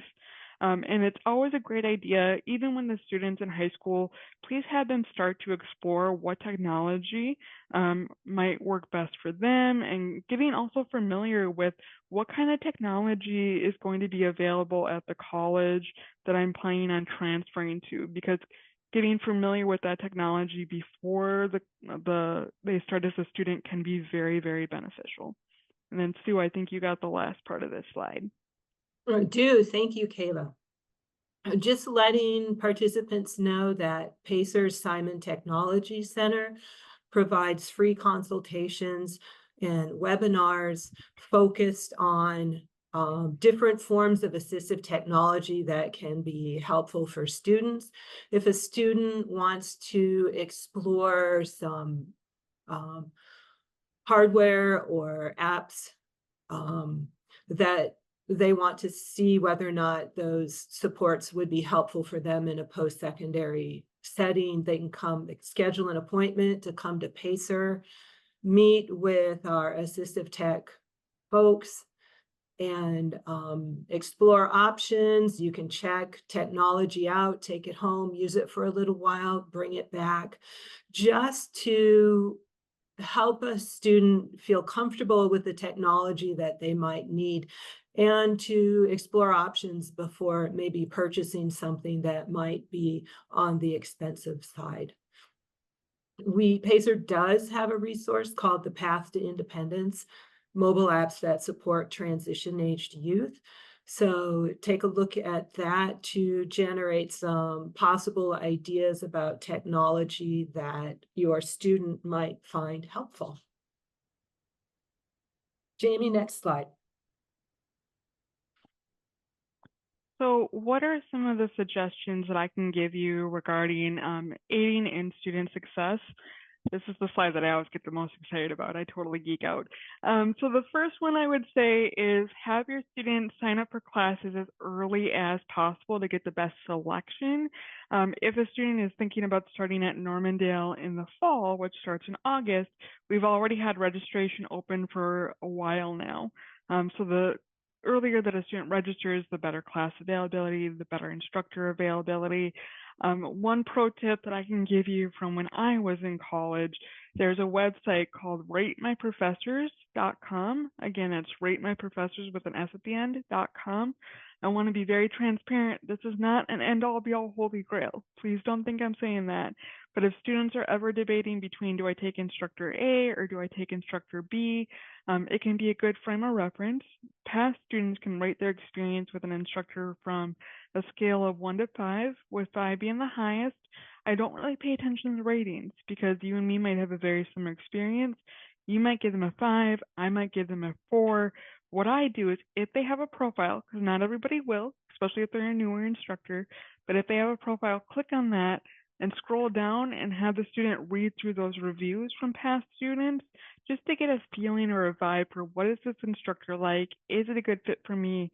With the understanding that just like any rating system in this universe, there's always going to be a student that is just venting because they got a bad grade. And so if you get like one bad review and a bunch of good ones, nothing to worry about.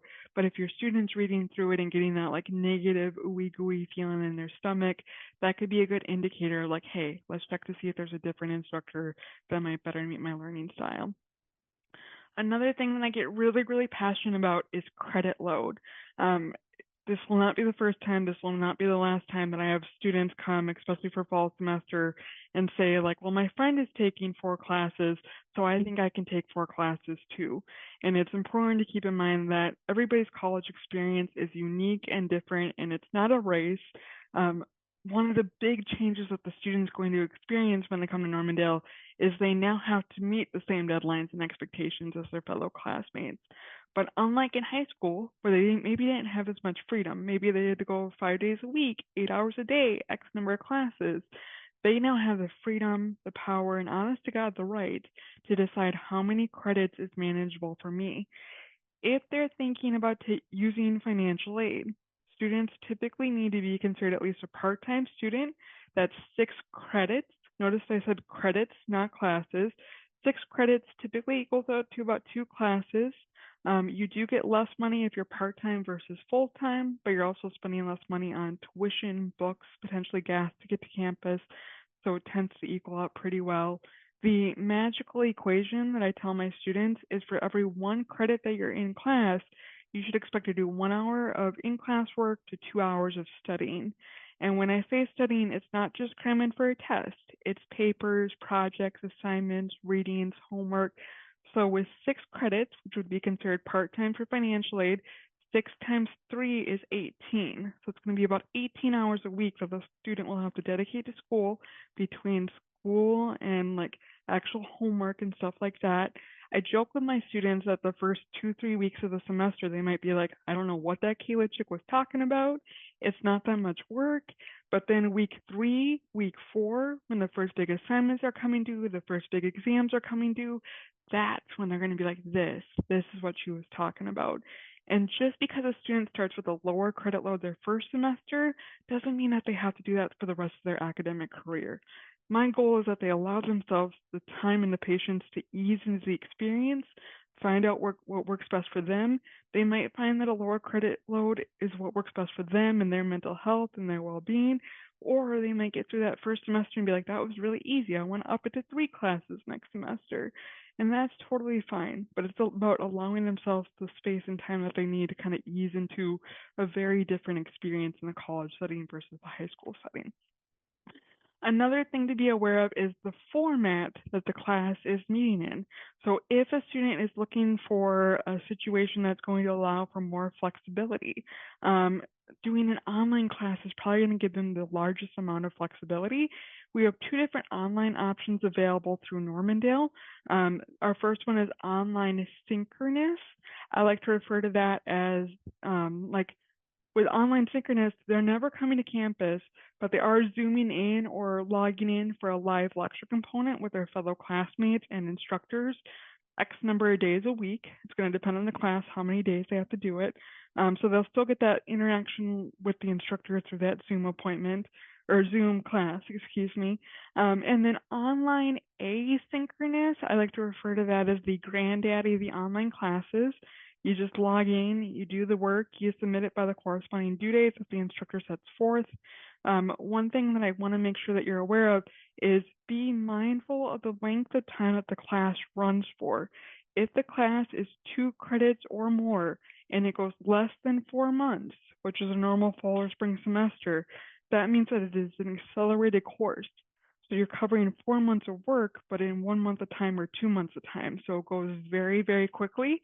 That's why I always recommend that students do not have their first college experience being during a summer class, because every single summer class is accelerated and it goes very fast paced and it's really intense.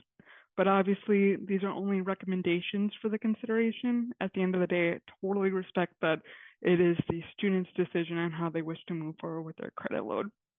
And then lastly, but not least, is to utilize campus resources like the tutoring center and those organization time management meetings that I talked about a little bit earlier. Next slide, please. So something to be aware of is at Normandale, we do not provide additional assistance with homework or additional tutoring support. With that said, we do have a very robust tutoring center at Normandale. We have both a physical tutoring center that students can either come in like walk-in appointments, or they can schedule appointments up to 2 weeks in advance. The general rule of thumb is 1 30-minute session per day per subject. And that's simply to make sure that we have slots available for additional students as well. If they walk in for an appointment and somebody did not book the slot right after them and the tutor is still working for a while, the tutor can work with them longer. It's just we can only guarantee a 30-minute time slot. The goal of the tutors and the writing specialists are not to reteach everything that you learn in class. It's more that you come up with like specific homework questions or saying, I'm not totally understanding that concept. They can help you work through that. We don't have tutors in every single subject. Our major ones are math and science-based related, some computer technology related classes, and then we also have the writing center. So if a student ever needs help with like structuring a paper, looking over a paper, the writing center is available as well. In addition to our on-campus, we also offer Zoom tutoring. So if that's more convenient for students, they could absolutely look into that. With the Zoom tutoring, they do need to book those sessions in advance, though. We don't do like walk-in Zoom appointments. In some classes that we know to be more traditionally challenging, we have what's called PASS leaders, P-A-S-S.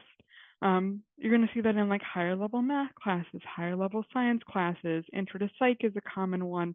A PASS leader is somebody that's already successfully taken that class. They've done very well in it. They are being paid to retake that class with your class. And then typically twice a week, they offer group study sessions that the students can go to for extra support. And then on D2L, which is our main learning platform, we also give all of our students access to tutor.com. Every student gets 15 free hours of access to tutor.com through Normandale. The beautiful thing about tutor.com, it's a 24/7 support website, so students can log in at any time. There's like a meet with a tutor right now option, a schedule a tutor for a later time. They have more subjects available than even our tutoring center does, which is super nice. And there's a feature where you can like submit a paper, like an English paper, a history paper, and then the student will get feedback within a 12-hour period, like grammar feedback. So all those resources are built into the student's tuition. They don't pay anything extra for it. We also have a TRIO support services department at Normandale. This is a grant-funded resource, so not all students that apply get accepted. They do need to be a current Normandale student in order to apply. They also cannot be a PSEO student. PSEO students are not eligible. In order to apply to the TRIO program, the student needs to meet one of 3 criteria. They either need to be a first-generation student, meaning neither parent has a bachelor's degree, low income, and or have a documented disability. The TRIO office has to be mindful about meeting their grant requirements. So not all that apply get accepted, but if they do get accepted, they are hooked up with what they call a TRIO coach, and it helps answer the questions related to college. Like if a student had questions about financial aid, scholarships, about thinking about what 4-year institution I might want to transfer to, the TRIO coach can assist with that. The TRIO coach would also become their academic advisor once they are connected with the student. And they're looking for students that want to be actively involved. That usually means meeting with your TRIO coach at least twice a month. So I'm very, very biased towards this program because I was a part of it when I was an undergrad and found them really helpful. But I do just want to make sure that you guys are aware that we do have a TRIO support services department on our campus. And then we all know that related to mental health, fitness can be really, really helpful with managing some of those symptoms. All of our students will have access to our fitness center on campus free of charge. They simply need to make sure that they have their Normandale ID card with them in order to get access to our fitness center. Because we are a campus that does not have dorms, one of the biggest ways that students will make friends and make connections is by joining different clubs and organizations to meet new people that have similar interests to them. And so there's a place on campus that they can ask for more information about clubs and organizations. They can also check our website because we usually update that on a pretty consistent basis. And those clubs and organizations can vary from semester to semester a little bit. And then Normandale is considered a camp or a hunger-free campus, and so we have a campus cupboard that has both perishable and non-perishable foods available to our students free of charge. And so any student can walk in there during the hours that they are open and grab food items that they need, no costs included. And then we also do have a student resource center. So that's more related to like resources within the community. So if students had questions about like daycare, housing services, medical resources, stuff like that, they can go to the Student Resource Center for more information. Next slide, please.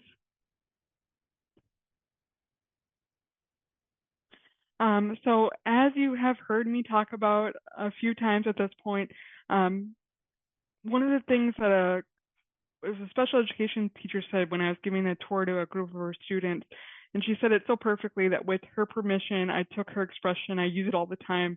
In college, you are the boss of you. Like Sue mentioned, when the students in the high school setting, they kind of have a team around them. And when there's questions or concerns, a member of the team will reach out and get answers to that questions or advocate. In college, that responsibility shifts. And now the student is responsible for self-advocating and asking questions and following through. And every single student, regardless of disability or not, needs to be otherwise qualified. And I know it can be a little bit confusing on like, what does that mean? There are 3 essential pillars of being otherwise qualified. They need to be able to attend class and complete their work. They need to be able to maintain the regular behavioral standards of the campus itself. And they need to be able to advocate for themselves with minimal assistance. Next slide, please. And then this is your slide, Sue. You're muted, I believe. Yes, I got it. Ultimately, the college has the authority to grant or deny any request for an academic accommodation, which could lead to a dispute between the student and the school. When that happens, we like to encourage students to utilize the college's appeal process for accommodations. And that information can be found in the student handbook, Kayla, and it's probably also available on Normandale's website, correct? Yes. Okay.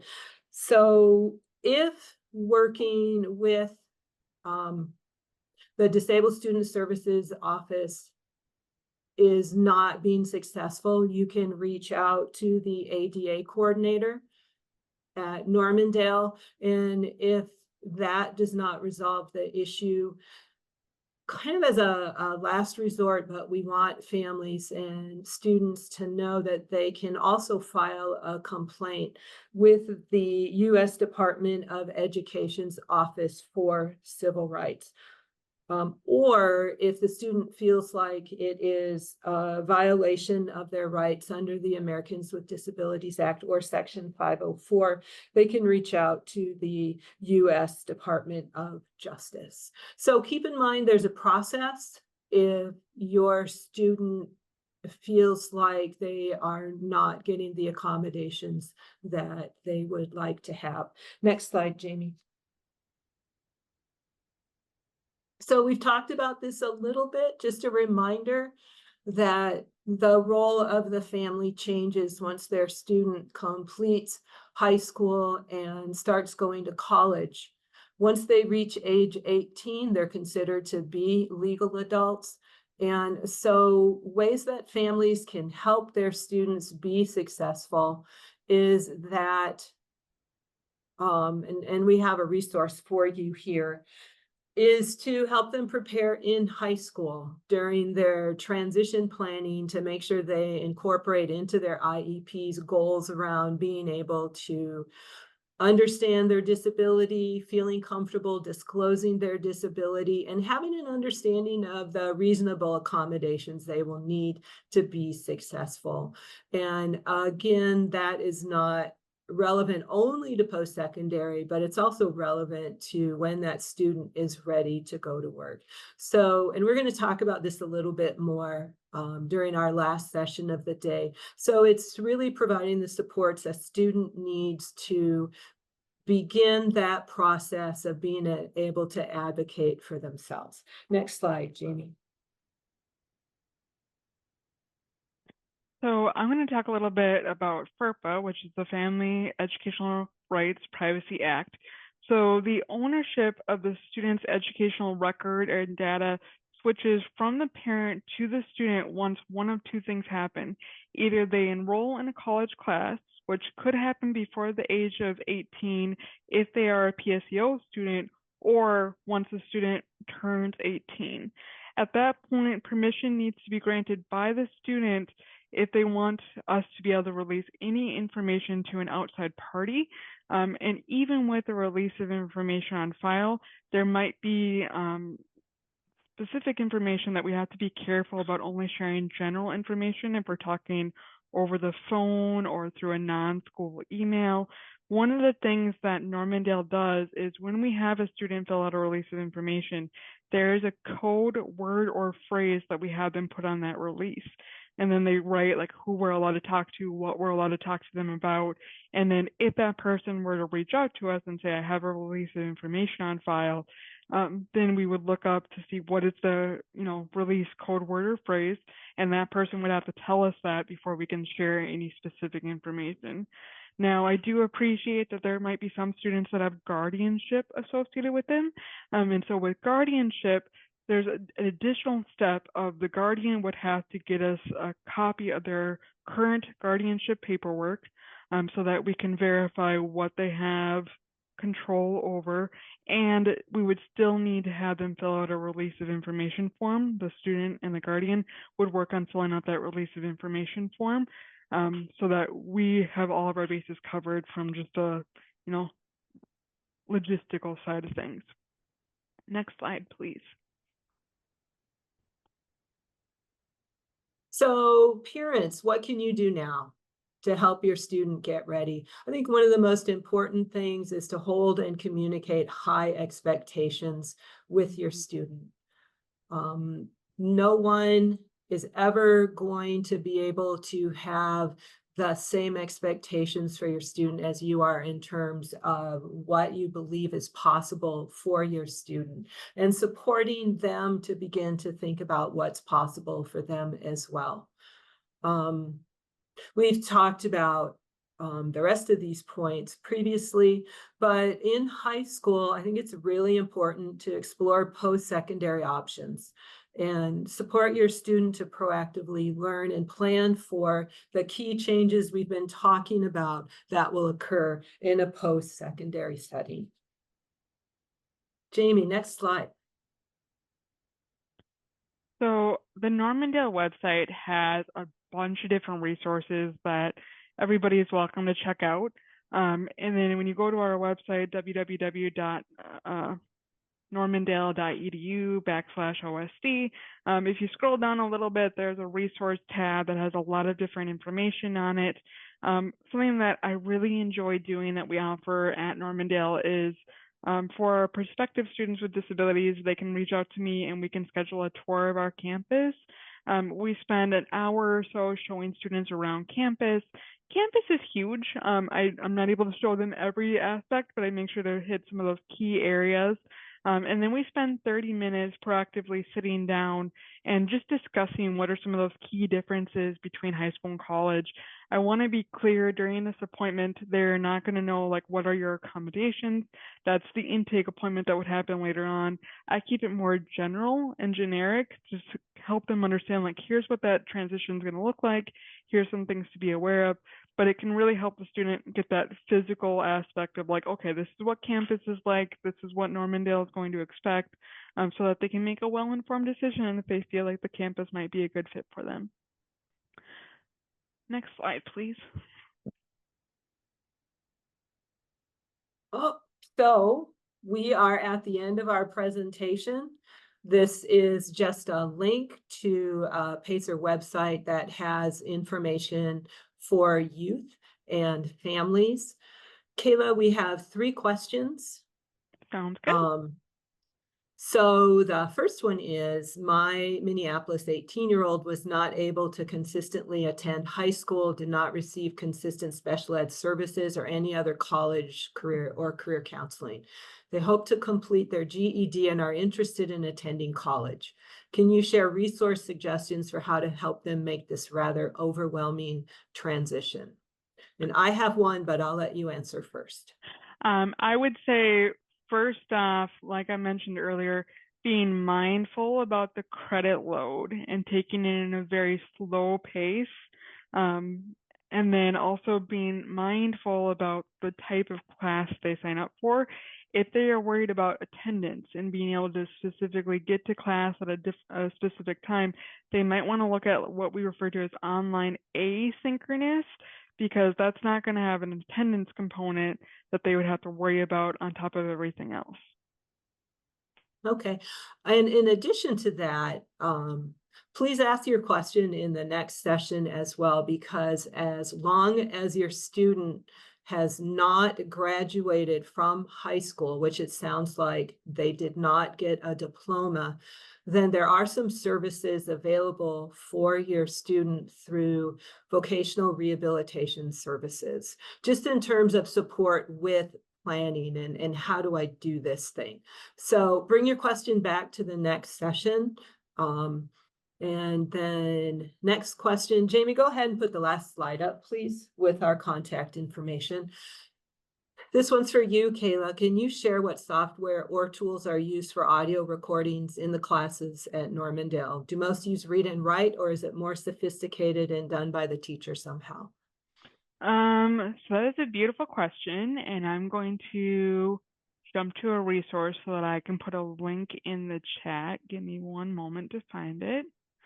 Because if we do approve the student to be able to audio record lecture, we give a link to free or low-cost technology that the student can look into if they so choose to. So I just want to find that link for y'all, and I'll put it in the chat. Give me one moment. And I'm a horrible multitasker, so I appreciate you letting me finish this before I jump to the next thing.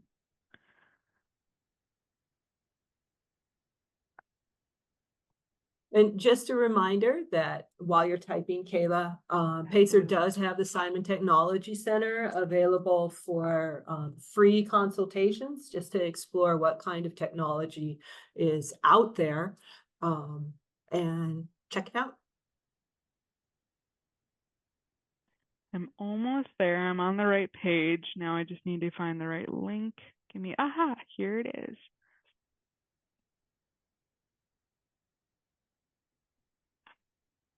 Okay. And then I'm going to put the link in the chat for y'all.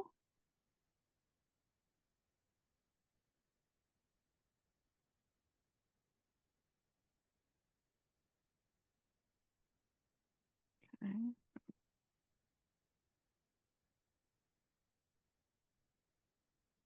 And that is a link to a Google document that we have that talks about audio recording lectures and possible resources that the student can look into. The nice thing about it being a Google link is if there's any updates that we make to it, it's going to be automatically updated on that link as well. Excellent. Kayla, I think that we have answered all of the questions. Thank you, everyone, for joining us today. Our next session is focused on employment supports that are available, as I just said, through vocational rehabilitation services, working in collaboration with high schools. So make sure you come back for that one. There's some incredible resources available to help students think about and prepare for what kind of work they might like to do, including college or tech college or certificate programs as well.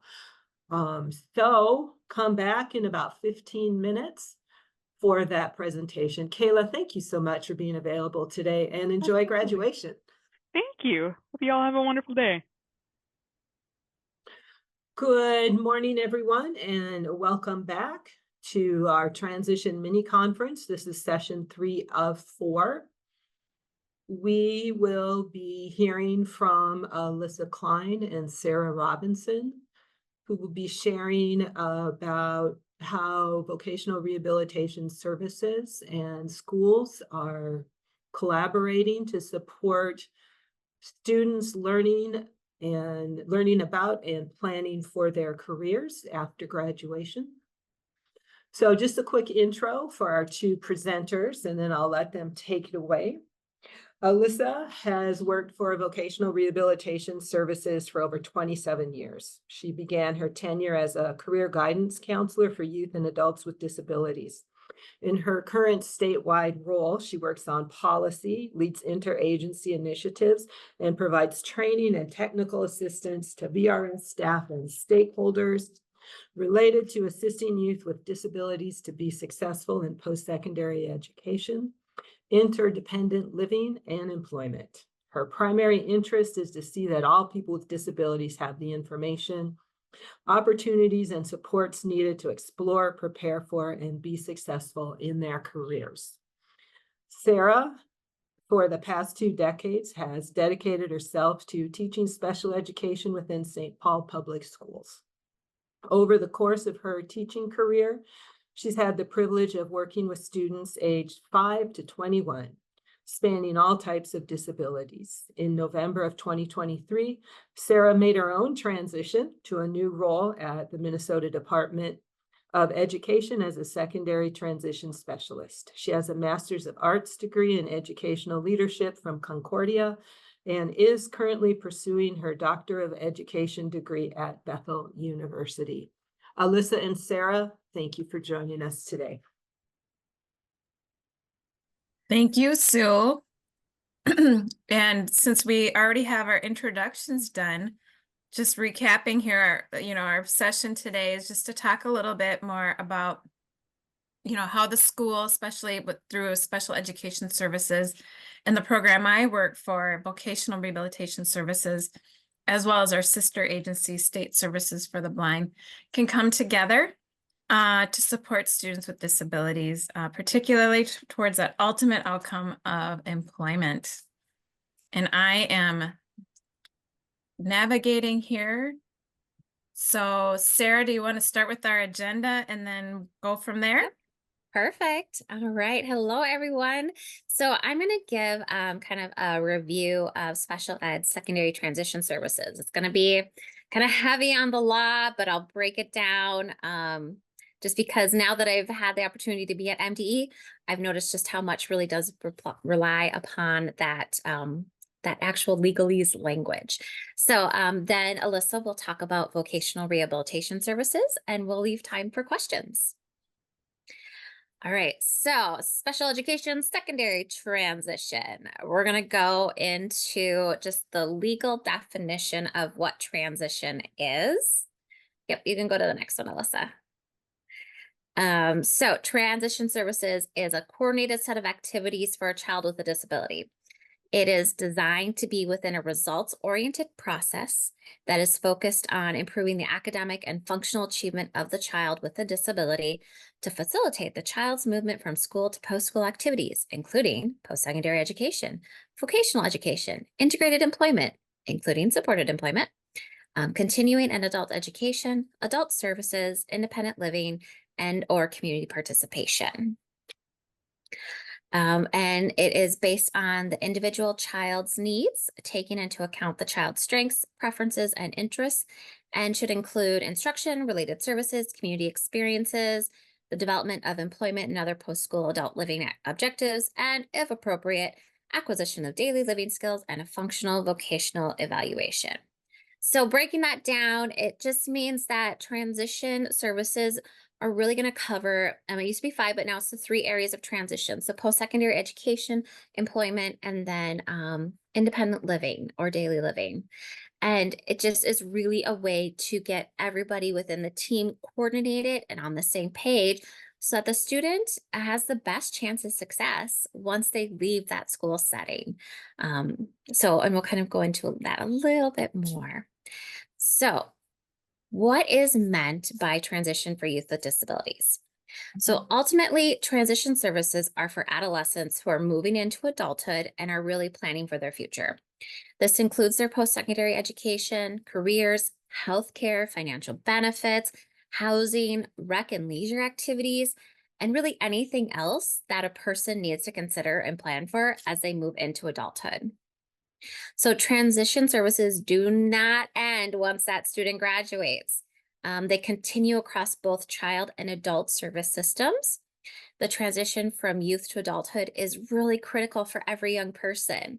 So I have a child of my own who is 17. We're entering her senior year next year, and I now get to kind of experience a little bit of what it's like to look at transition from the parent end and like, oh my goodness, have I gotten him ready for everything he needs for his adult life? And so really, we really want to make sure that we are preparing our students and our families with as much information and as much connections as we can so that they're really able to find that success afterwards.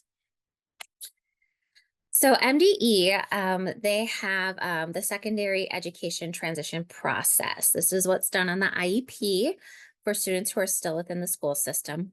And so secondary transition is a process that starts with identifying the student's transition needs, and then it continues with planning the goals, the courses of study and services, and it ends with the students moving into post-secondary.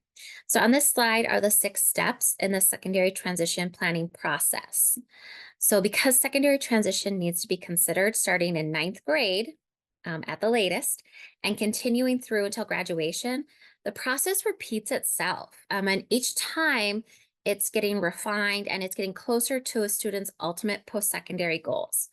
Now, post-secondary does not mean necessarily that they're moving on to a college setting. Post-secondary is just anything after that K through 12 or 18 to 22 transition program setting. So it's anything that is after that. Sometimes people get a little stuck on that post-secondary meaning college. It's not necessarily what it means, although we do have some wonderful inclusive higher ed options in Minnesota now. All right. So what does high quality transition planning look like? It really needs to include all the relevant people involved in that student's life. That could include voc rehab, county case management, related school service providers like occupational therapy, physical therapy, speech language pathologist, anyone in the school that is working with that student, and any other outside community agencies or representatives that are involved in that student's transition planning. So if you're working with like an arms worker, or if you're working really closely with Fraser, not for county case management, for something else, you know, whatever other provider agencies you're working with, they should be involved in that transition process as well. So by age 14, a student should be involved in the IEP process as well. This includes attending the meetings, even if it's for a short amount of time. I know for many of our students, it can be scary going to that IEP meeting. It can be terrifying because it's a room full of people talking about them. So I taught a self-advocacy class for many years, and we talked a lot about this, about how an IEP meeting is really a way to talk about all the ways that they are doing awesome and the ways that we need to improve a little bit. And everybody needs to do that. So for students who are really hesitant, we would start with just coming in for a minute or two, and then a little bit more the next time. So even if they're able to come in for a little bit, share a couple things, yay, that's great. But really getting them involved by age 14 or ninth grade is fantastic. All right, so the student can assist with developing the goals on the IEP. This document is about them. They should be involved in what it says and what's on it, and really being an active participant in planning their future, making sure that their voice is heard. So the parent guardian should also be included in the planning process. Who knows a child better than their parent or guardian? This includes participating in writing the goals for the IEP, participating in who is involved in the transition process, and assisting their student as they plan for their future. All right, so transition now in Minnesota is from 14 to 22, which is exciting. And the IEP must contain specific transition goals, plans, and services that are really related to that student's interests and needs. And families are a required and necessary part of that IEP team. They play a valuable role in supporting the youth as we all work to help them reach their goals for adulthood.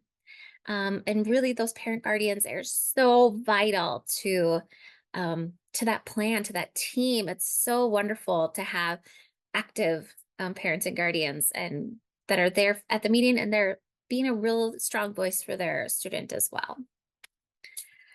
All right, so secondary transition planning in a nutshell. It assists students with disabilities in identifying and achieving their long-range goals. So we want to increase graduation rates. We want to increase enrollment in post-secondary education. We want to increase competitive integrated employment rates. And we want to increase independent living skills. Those are the things that we're really looking at bumping up. And you heard Sue mention it earlier, interdependent living. That is a change that's being made on the Disability Hub. Alyssa may touch on it a little bit more when she gets into the voc rehab side of things. So just know it's because we're not all totally independent in our lives, right? We rely on others. Even me as an adult, I rely on others to help me in different aspects and areas of my life. So if you hear interdependent living, that's kind of some of the language shift that's happening right now. All right, so legal foundation. So when? During grade 9, the plan must address the student's needs for transition from secondary services to post-secondary education and training, employment, community participation, rec and leisure, and home living. So for sure by grade 9. Now, it's great if it starts even sooner, just, because we can look at transition throughout their whole lifespan, because there's always things that we're transitioning to. So, but for sure by grade 9. All right, transfer of rights. This is a topic that gets discussed a lot because not everybody totally really understands it. And so a transfer of rights is beginning late, not later than 1 year before the child reaches the age of majority under state law. The IEP must include a statement that the child has been informed of the child's right under Part B of the Act, if any, that will transfer to the child on reaching the age of majority. So right before they turn 17, the student and the family need to be informed that once the student turns 18, they will become their own legal guardian. They will have rights that before their parent or guardian took care of. So they will be able to sign their own paperwork. They will have more of a voice within that decision-making process. And so I do have I found some web pages. Pacer has a great little blurb about it as well, about transfer of rights, because this is kind of a sticky area. But for sure, before that student turns 17, the student and the family need to be aware that that transfer of rights is going to happen and that there are some options. We all talk about guardianship, but there's also supported decision-making, which is a fantastic option as well. And you can find more about that on the Disability Hub. All right, and last but not least, the high school diploma. Upon completion of secondary school or the equivalent, a pupil with a disability who satisfactorily attains the objectives in the pupil's individual education plan must be granted a high school diploma that is identical to the diploma granted to a pupil without a disability. So they're going to get that same diploma, whether they graduate based on credits or based on their IEP. Students who move to an 18 to 22 transition program are going to graduate off of their IEP. But once they are done, they're still going to get a diploma, just like any other student would get. I know sometimes that is a worry, but our students are guaranteed a diploma as long as they are attaining those objectives or getting the credits that they need. All right, I'm going to pass it on to Alyssa now. All right. Hi again, everyone. I was introduced at the beginning, my name's Alyssa Klein. Just to be clear, I work with the Vocational Rehabilitation Services Program, and I'm going to tell you about that. We have this lovely slide as a kind of an intro to switching over to my part of this presentation, because it's so important that we're working together. If a student needs additional supports from other providers, other agencies, that we're all coming together and working together. So always with that youth in the center. At the top, we have family members or anyone else that the family chooses in terms of an advocate or somebody else at the table.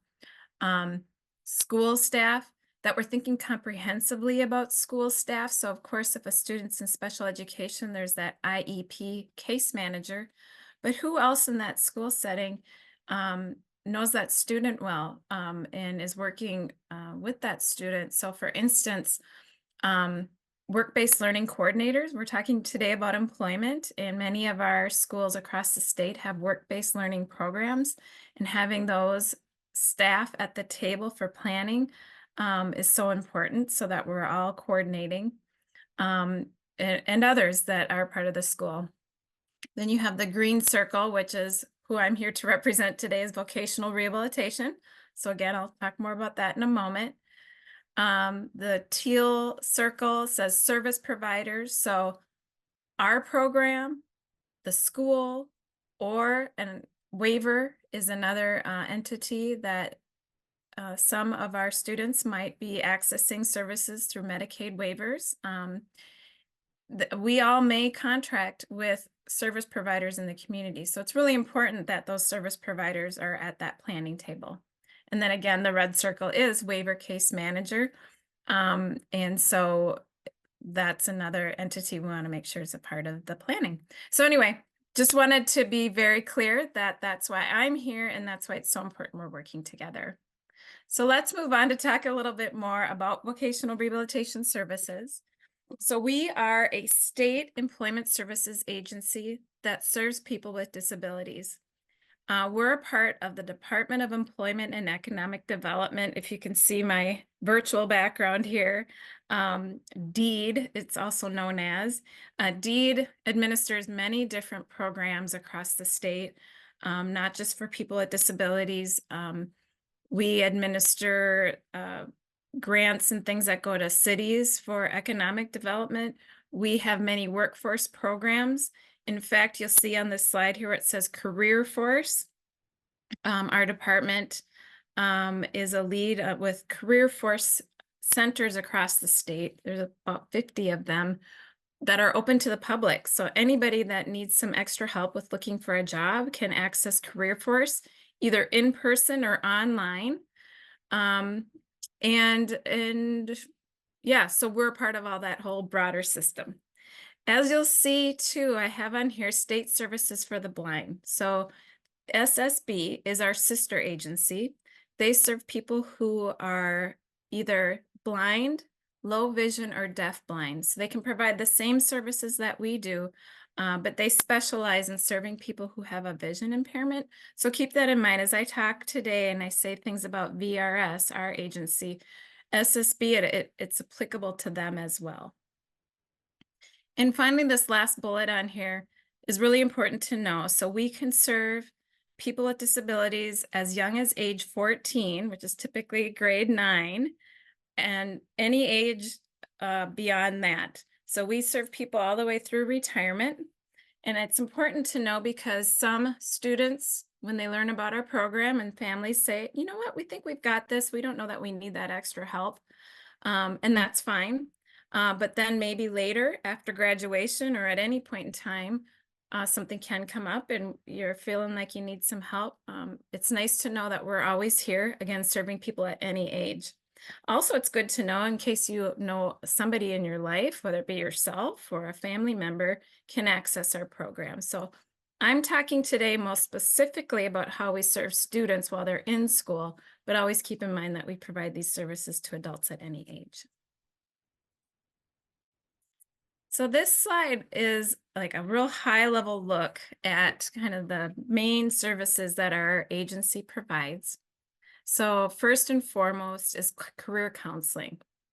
So we have staff that meet individually with each person we serve to get to know them, understand their hopes and dreams, thinking about careers, understanding their disability and how it impacts them, and then coming together as a team to come up with a plan of how they want to proceed towards their career goals. And sometimes those plans can change over time, and that's okay too. We're here to basically go on that journey with the person and make sure they're getting the individualized services they need. And I imagine we have many parents and guardians out there in the audience today. And keep in mind that you are a very important part of that team. Of course, when a student is under age 18, you're mandated to be a part of it. But even when they turn 18 and they are their own guardian, it's so important to have your family members be a part of the planning. And so talking about how it makes the most sense for you to be involved is also very important. Second on this list is job training. So we talk a lot about, you know, in the world of like what Sarah was mentioning earlier, post-secondary. Post-secondary in the world of special ed can mean anything after you graduate from school. We also think about that the same way, and job training can be one of those options. So job training is very broad. It can be a 4-year degree. It could be, you know, even beyond that. We serve people who are also working on graduate degrees. We work with people who are working on more shorter term options like certificate programs. We help people with apprenticeships and other ways to get training. About 70% of the jobs in our economy here in Minnesota require some sort of post-secondary or some type of job training. And so we want everybody to be able to at least consider and look at options available. Number 3 is job placement. So that's everything involved with getting a job. We have staff that specialize in helping people prepare for that, that process. So whether it's getting a resume together, looking at what kind of jobs are out there in the community, preparing for interviews, finding job leads, connecting with employers. So anything that's involved with getting a job. And then once a person gets a job, services to help them keep that job. So some people might need more hands-on supports to help in learning a new job. We call that job coaching. So maybe somebody to come with a person onto the job site. Sometimes that support can be more behind the scenes. You don't even want the employer to know that they're working with our agency, and that's okay too. We can help provide that more discreet service. Some people are considering things like assistive technology. So what kind of technology is going to help them be successful on the job? Whatever it might be, you know, that's a big part of what we provide as well. And then for those students that are in school, we provide what are called pre-employment transition services, or pre-ETS, and I'm going to describe them after this slide. But before that, I just have one more bullet on here that says "and more," because this is a very high level look at how we provide services. But again, everything's real individualized. And so as that first bullet says, that career counseling, we're here to be that entity, that person that meets with a person with a disability to help them figure out what they want to do and what they need to be successful, and then figuring out how they can get what they need to be successful. So let's talk a little bit more about pre-employment transition services. These are still fairly new. We work under a federal law that was updated in the late 2010s. Actually, 2016 here in Minnesota is when this became a thing. And it's exciting because it really defines more specifically services that we provide to students with disabilities, for students with disabilities while they're in school. And it's in collaboration with schools and families.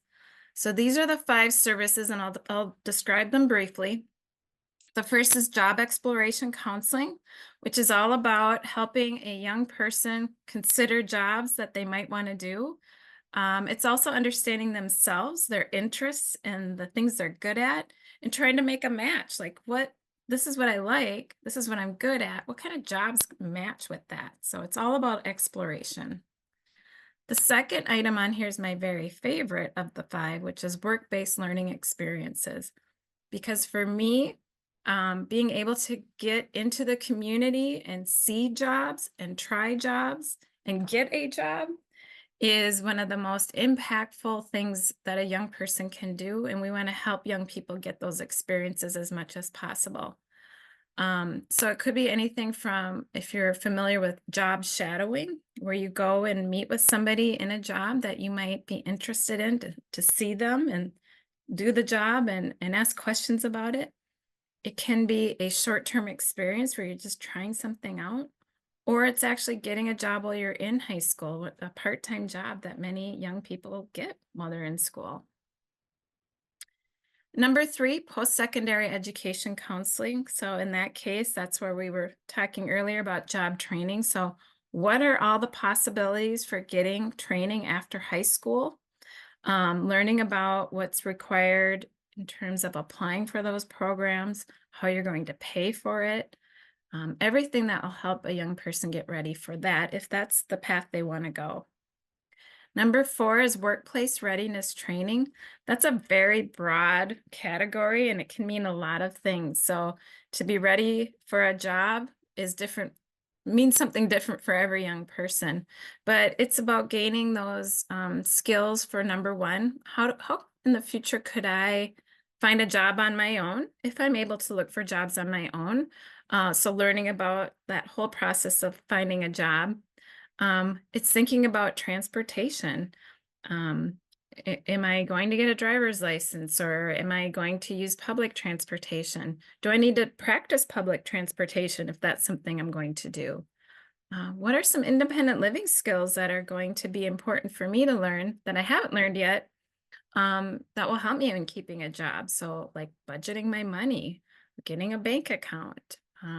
So it's very broad, which is nice. And finally, instruction and self-advocacy really is a part of everything that we do, is helping young people be able to learn how to ask for what they need, whether it be on the job, in post-secondary education, or just in the community in general, helping young people be empowered to get what they need. So now I'll get into a little bit more of the nitty-gritty with our program and how you can access, or how a young person can access our program. First of all, when we say for our program, for vocational rehabilitation services, as well as state services for the blind, when we say we serve students with disabilities, that definition, thankfully, is very broad. So we can serve students who have an IEP or are in special education, but we also can serve students that may not have an IEP. So some students may have what are called 504 plans. And if you're not familiar, that is a plan that a student may have if they have a disability, but they don't need the intensive services that you might get through special education. So they get accommodations while they're in school, but they don't have an IEP. So we serve those students too. And then number 3 is we can serve students that may not have any sort of formalized plan with the school, but have medical or mental health documentation and would qualify for our program. So it's very broad. And I see, Sue, you came on. Do you need me to stop for a sec? Yes, because we have a question that someone actually asked in our last session, and I told them I thought they would get an answer in this one. So this is a question about an 18-year-old student in Minneapolis who is not able to consistently attend high school, did not receive regular special ed services or any college or career counseling.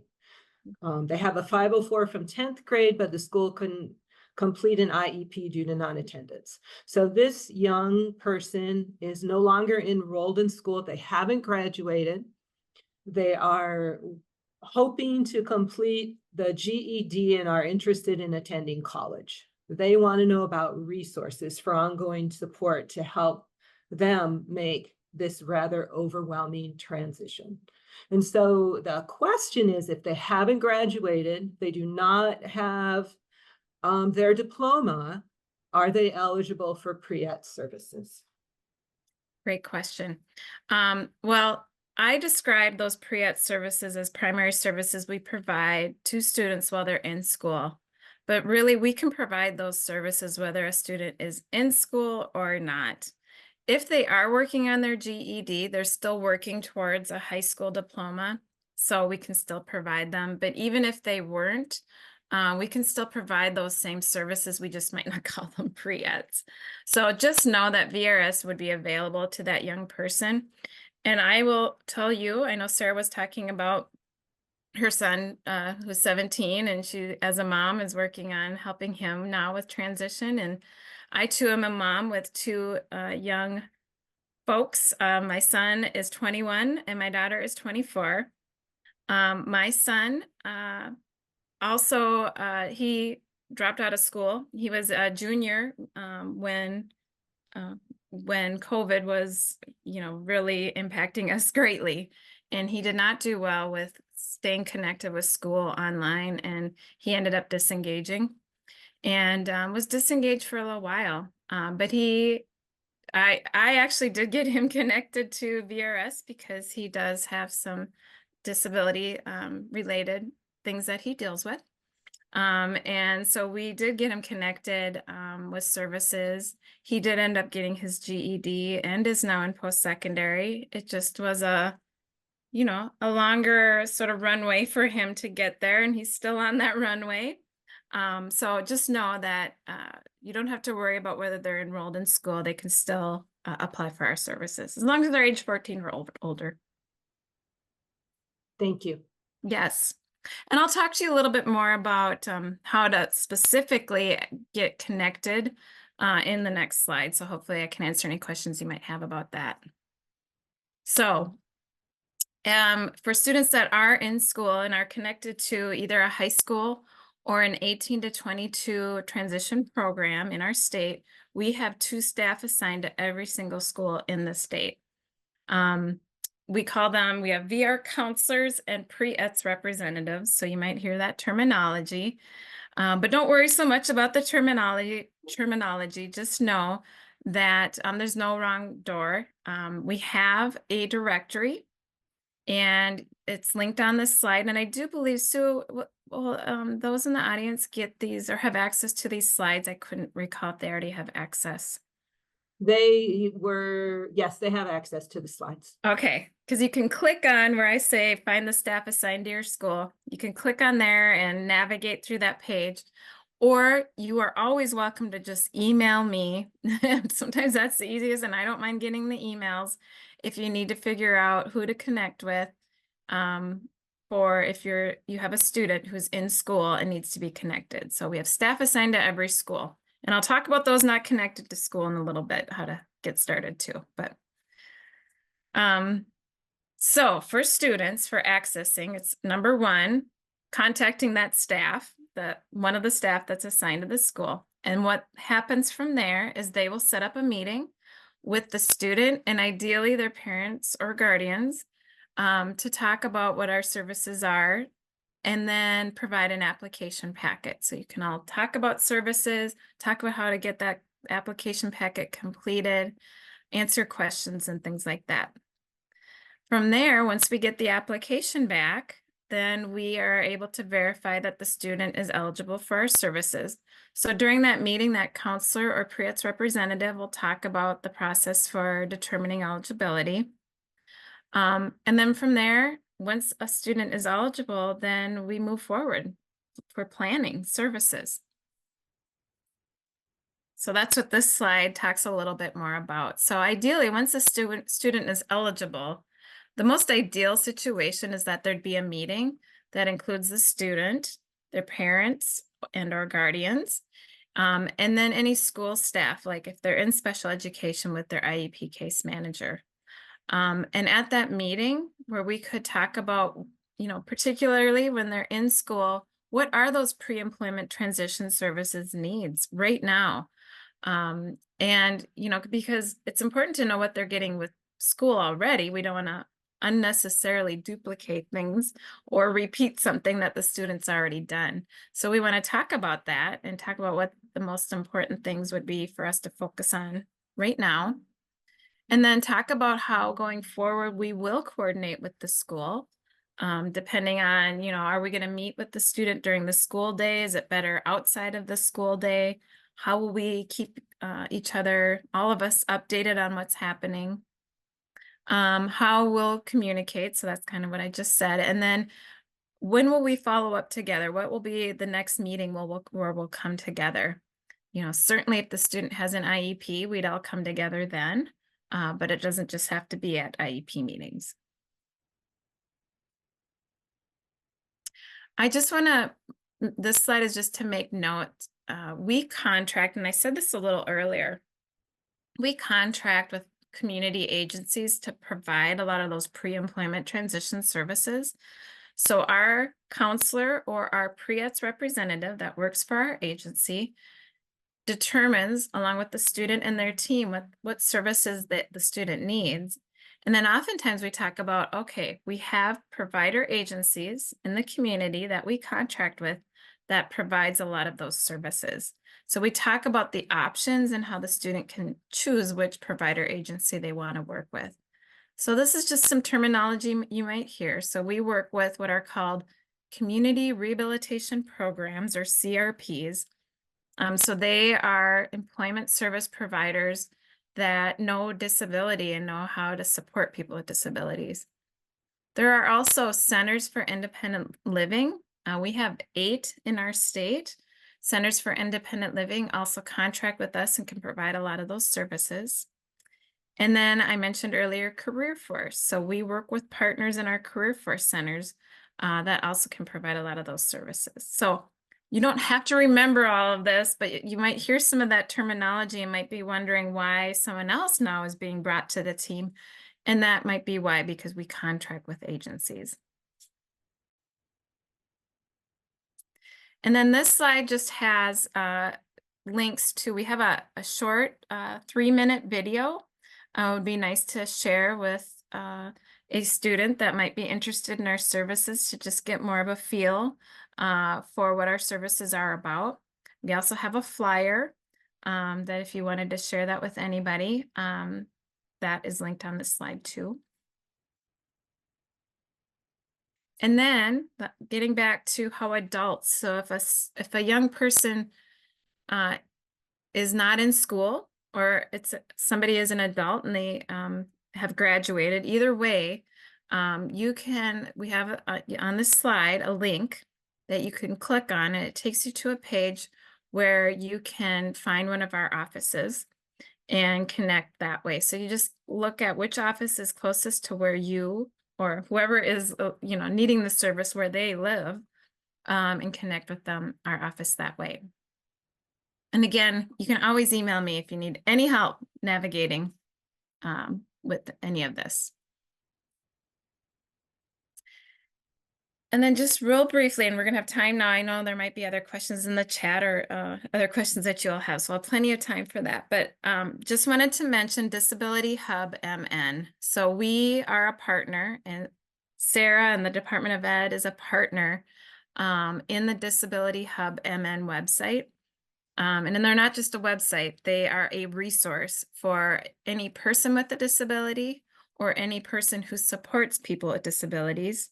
It's a free resource, and I have it linked here, and it actually takes you to a page that gives other resources for families. But the thing to know about the Disability Hub is if you look if you go onto the website, you'll see in the upper left-hand corner that you can chat or you can call or email the Disability Hub if you have any question about anything related to disability or finding a support or needing a resource. And they have people there that either know the answer, or if they don't know it, will find the answer. And so it's really comforting to know that you have a place to go to get information as well. So just want you to be aware of that. So our final slide has our contact information. So you have Sarah's email and then my email. And we just wanted to spend the remaining time answering any questions that you have. So I'm going to stop sharing. And is there anything else in the chat that I might have missed? No, but I have a question since we have time. Yes. Could two of you talk a little bit about the differences in work experiences that a student might have through their school versus through pre-eds or through vocational services? I'd be happy to start with that, and then Sarah, you can jump in. This is a very important topic, and it's there are a lot of questions about that. So I'll just tell you some basic information about that, and then again, Sarah, you can jump in. So I mentioned earlier that many school districts, but not necessarily all, have what's called work-based learning programs. So that is where they have a licensed teacher licensed to teach work-based learning and help students get those work experiences in the community. They can provide some of that support through the school.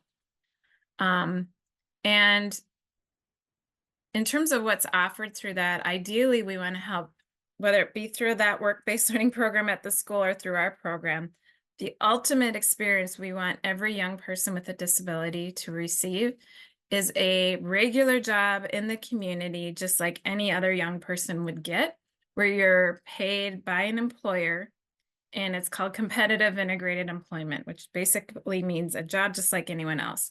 However, we know that some young people with disabilities might need some things that lead up that help them get prepared for that. So they might need, like what we offer through VRS is what's called a short-term experience. And so we can help students get a, we usually say it's up to or around 120 hours total, where they can try out what a job is like or try a certain type of position in the community.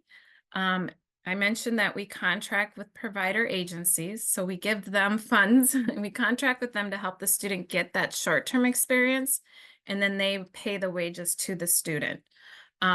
And so sometimes those experiences can be something we partner along with schools to help the student get, and then they move into from there after trying work and knowing, more information about themselves. We hope we can help students move into getting that regular job in the community. So there can be lots of different ways it looks out there, but that's, to me, like ideal world is what we're helping with. Sarah, is there something more you'd want to add to that?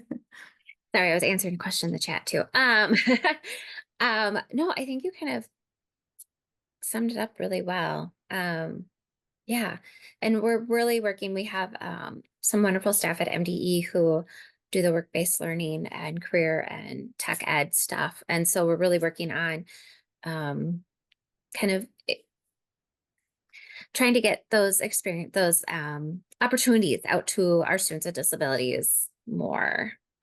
So, because it's so vitally important for them to get work experience when they're in school still. They're able to have that support from a work coordinator, a job coach, whatever it may be. So when it comes to getting that job in the community, that regular job, that work-based learning coordinator can help a student with getting that job. And if it's like part of their day might include, their school day might include being at that job. But sometimes a student isn't accessing that work program through their school. Either they don't have time in their schedule or their school doesn't have a program. then our program can help students with getting that job outside of the school day. So, you know, that's where, again, where we all come together and talk about what the best option is, what's available in this community, in this school district, and who's going to do what. So I know there was another question about somebody that says that they are working with VRS and their son or daughter is about to graduate. And you might have heard that because they're working with, that there isn't a job coach available. So here's something I didn't get into because it gets a little confusing, but we have 2 levels of services. We have what are called introductory career services. And that's for the younger students that we serve, usually students in 9th, 10th, 11th grade, to get them started in our program. And those services just focus on those 5 pre-ed services. As students are moving along with those introductory career services, we want students to understand that they also have the opportunity to apply for what we call our full VR program, full vocational rehabilitation program. And that's where we can provide extra supports, like if a student needs a job coach, either while they're in a work experience or in the future on a job in the community, or if they need, you know, they're going to be graduating, they want some help through post-secondary, you know, services after they graduate. We want to make sure students are applying for our full VR program. So the person that put the question in there, we want to make sure that your child is able to apply for that full program, and then a job coach can be available. So I'm happy to help you navigate that too a little bit. If you want to email me outside and make sure that that is being communicated and that you're getting what you need to apply. I hope that made sense.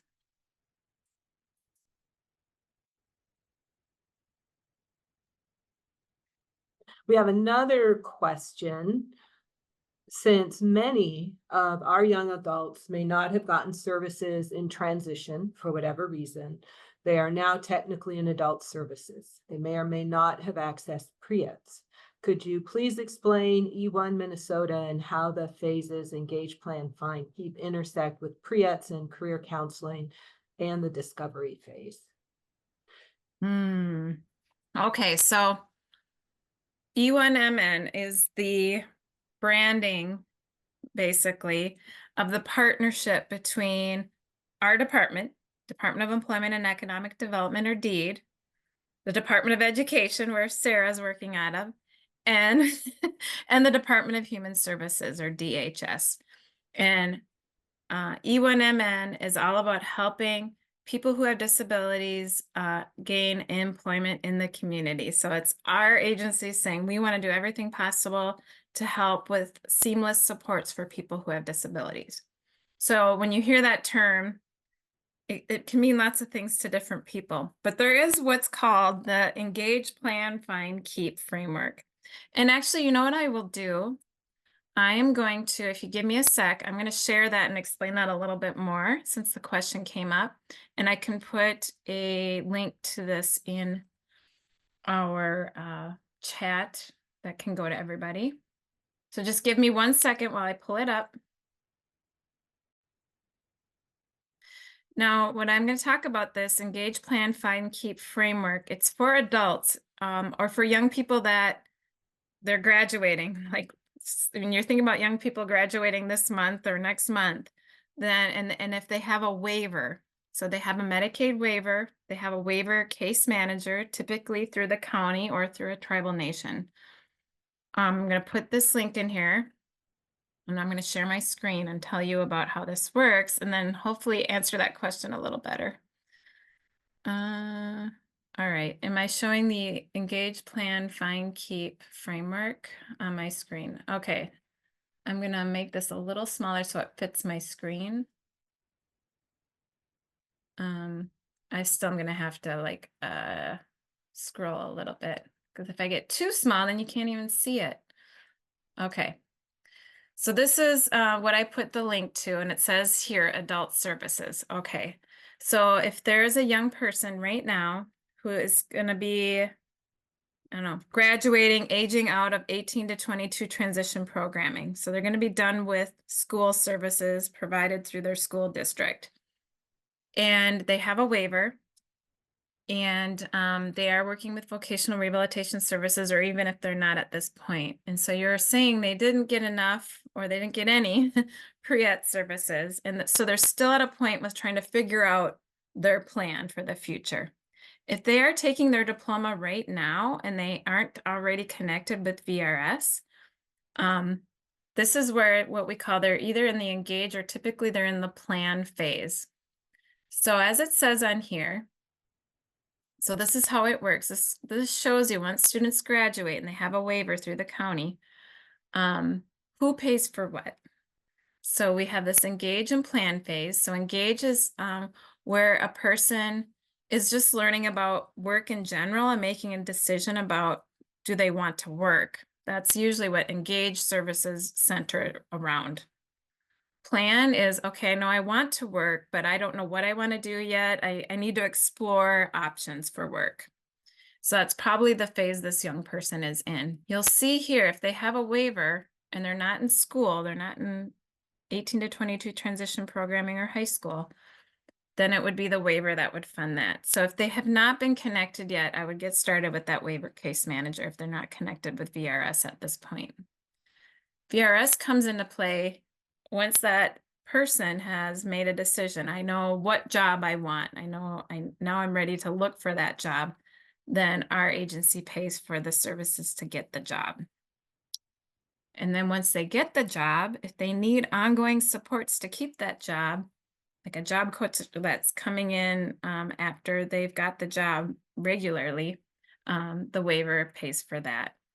And I know for some of you that might be like really confusing, but I hope that helped a little bit. And if I can answer more, feel free to email me offline if I can help a little bit more with that, because it's hard to answer real specific questions in this sort of setting. So I'm happy to help you navigate that more.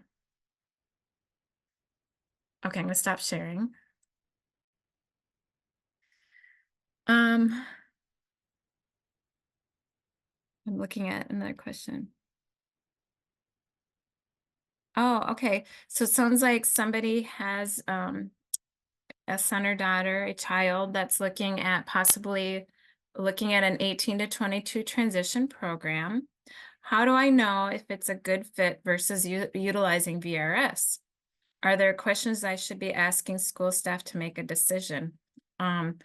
Number one, I'll say this at the forefront. It's not an either or situation. So if your school is saying, hey, your child could benefit from 18 to 22 transition programming, there's more services we can provide through the school.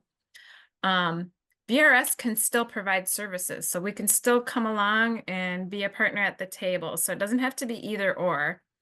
And I know Sarah used to work in an 18 to 22 transition program, so she can say a little bit more about what the benefits are and how you can explore and make the right decision about that. Yeah, I was actually just typing that out, that you can do both. Yeah, so one lovely thing about 18 to 22 programs is if a student decides to attend an 18 to 22 program because they still have needs in transition, they don't have to go that entire time. Let's say they only need to go for a year or a year and a half, however long it may be, because that's all they need to be able to get to that goal that they're in the program for. And so sometimes that goal may be working towards employment. So working with the VRS. So I would go in, ask the school, how do you work with VRS services? These are the goals that my child has and that I have for my child. How can you help us reach them? And just kind of see what that program offers and has available for your student. One of the beautiful things about 18 to 22 programs is they are really flexible and adaptable to really meet the needs of students. They're not constrained by the same rules that high schools are, which is lovely. And so they're really able to,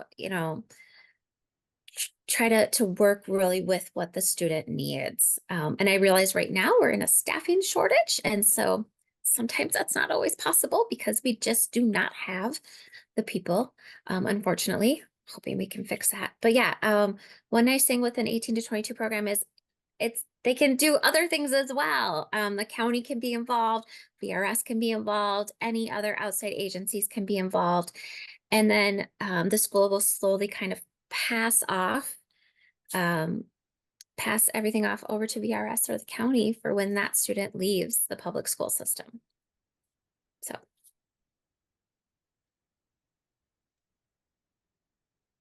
Any more questions for Sarah or Alyssa? Oh, all right, we have one.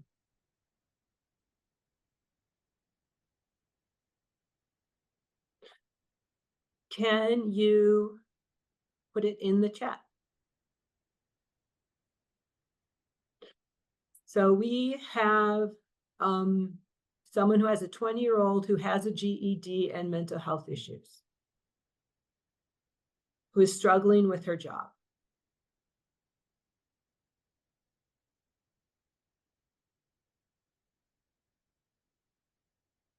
She lost her dad in March.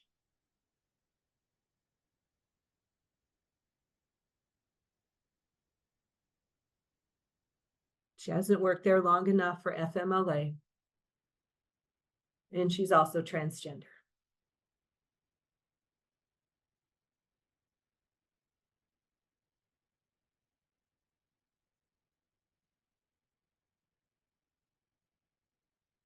She requested a 30-day leave of absence, has a doctor's note.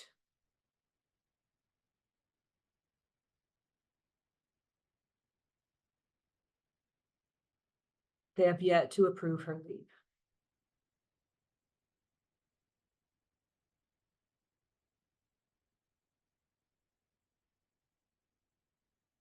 What does she need to do to get help? So, now if she's not connected with VRS, already, I definitely would say, make that connection. Please email me. There is, a resource that I can get, and I don't have it at the tip of my finger. Somebody you also can consult with, that helps with, navigating the ADA, the Americans with Disabilities Act, which is our federal civil rights law, and can also help with this specific question and this specific situation. It gets hard to, without being, asking more questions and knowing the whole situation. I do have a resource that you could connect with more quickly, because the thing with our program is like, it's setting up a meeting and then determining eligibility, which I still think would be really important. But I can also get you connected with somebody that can maybe answer questions based on this situation. So just email me. I just don't have that person's contact information right in front of me right now. So. Thank you, Alyssa. Yeah, I would just. Question? Oh, I'm sorry. I would just say, in any case where a young person or an adult has a disability and you're wanting to navigate services, it's never going to be a bad thing to at least reach out to our agency and at least ask questions and learn more. All along the way, you can make decisions about if it's right for you or if the person says it's right for themselves. So yeah, it's never going to be, I wouldn't think, a negative thing to reach out and just, at least look into our services, because we also can help you get connected to other resources in the community. Okay. Well, Alyssa and Sarah, thank you so much. If folks have additional or follow-up questions, you have both Alyssa and Sarah's contact information. So thank you. We are heading into our last 15-minute break before our final session of the day, which is looking at what changes when Minnesota youth with disabilities turn 18 and how to prepare for some of those changes. So thank you, everyone, and we'll be back in 15 minutes. All right, everyone, welcome back to our fourth and final session for the day. We are going to talk about things that change when youth reach the age of 18 in Minnesota.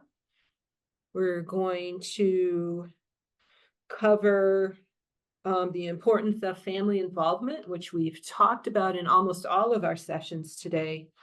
Look at some adult-related tasks, connecting with adult services. And that'll be a very brief introduction. We don't have enough time to dive really deeply into all of those services, but I just want to get them on your radar screens so that you can begin discussing and exploring these services at transition IEP meetings. Jamie, I'm ready for the next slide. Just a reminder, you all should have your next step action plan. I hope you're learning things today that you are finding helpful, and that you have more information on where to find that info and who can help you take those action steps. Thank you, Jamie, for reposting the action plan. Next slide. So we've talked about this in a couple of different sessions today, but just a quick review that the purpose of special education is to prepare children to lead productive and independent or interdependent adult lives to the maximum extent possible for them. And that transition planning tends to be focused around three key areas, which include employment, post-secondary education and training, and living in the community, and what that's going to look like for young people. Okay, Jamie, next slide. We've also talked about who can be on the team and the different roles that they have supporting a youth and their family around transition planning. And on this slide, I forgot the most important person, and that, of course, is the young adult themselves. Next slide. So as an organization that embraces the idea that parents are the best supporters of other parents, families as well, we embrace the idea of family involvement and having high expectations. Research has shown that one of the greatest predictors of successful outcomes for youth is family involvement, even more so than a family's income or social status. We know that families who consistently set high expectations have a better chance of creating the same vision in the people who educate, employ, and socialize with their child. No one else is, oh, sorry, Jamie, wasn't quite ready. No other service provider, no other special education IEP team member is likely to have the same set of high expectations that you and your young adult could bring to that team in terms of planning. So just reiterating and supporting the idea that there is a lot of work for families to do, and that they bring the key pieces of high expectation. Okay, Jamie, while I'm ready for the next slide, thank you. While family involvement and high expectations are crucial for success, transition and 18th birthday and the age of majority brings change both for students but also for parents. And this can sometimes be a difficult transition for parents. For their child's K through 12 education, they have more than likely played a very big role in advocating for and with their student/young adult. And part of the change includes moving from being the decision maker to becoming more of an advisor for your young person, moving from being in the driver's seat to moving to the passenger seat, the rear seat, and eventually moving out of the car, moving from being the boss to being a consultant.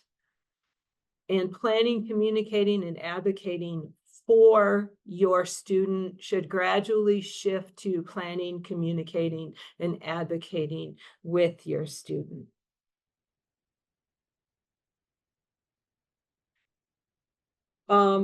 This is a good time to create intentionality to how the shift will occur while your student is still receiving transition services, with the ultimate goal of the youth taking on as much as they can, with an understanding that youth will need support as they make their transition. And I believe Alyssa with Voc Rehab said, this isn't a change that's going to happen overnight. This is a process.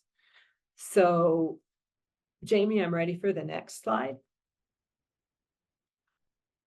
When a youth reaches their 17th birthday, the school is required to provide a notice to parents letting them know that the IEP and other legal rights around educational decisions will transfer to the student at age 18, unless a legal guardian has been appointed through a court process.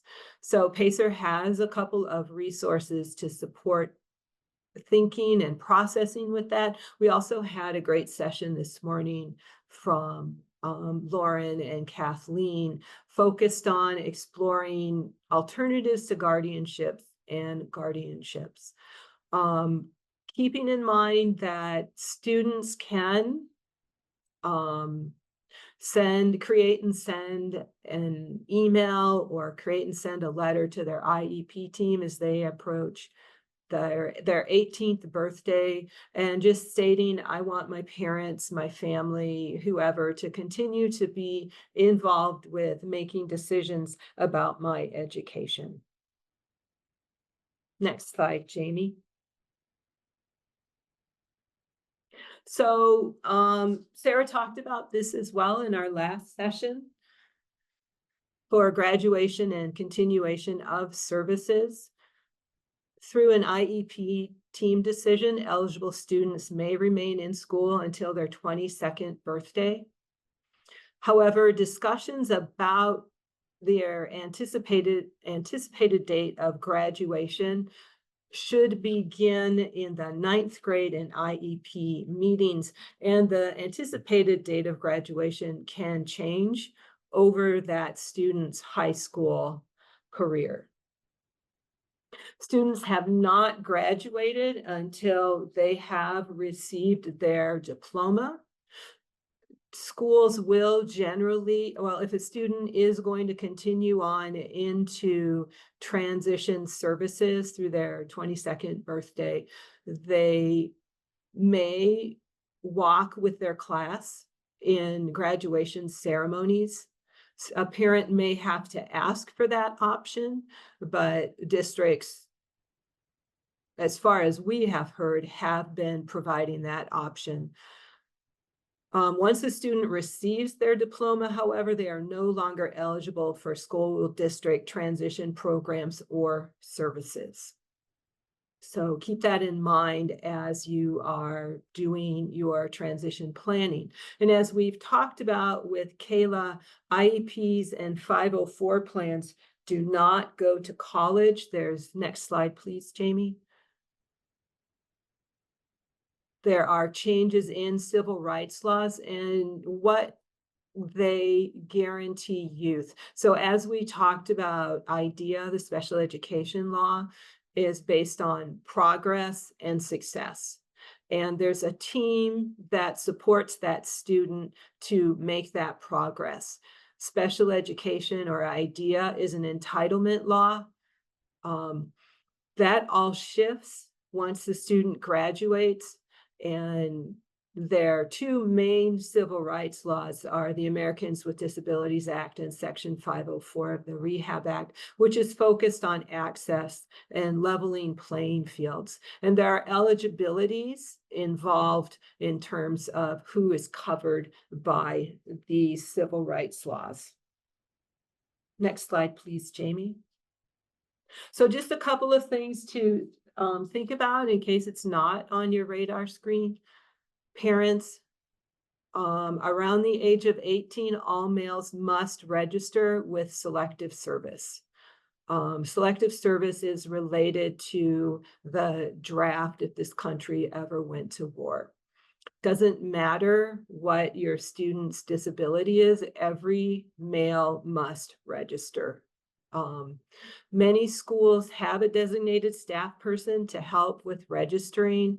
You can also register online using your social security number. There are also forms available from the post office where you don't need to use your social security number. Prior to the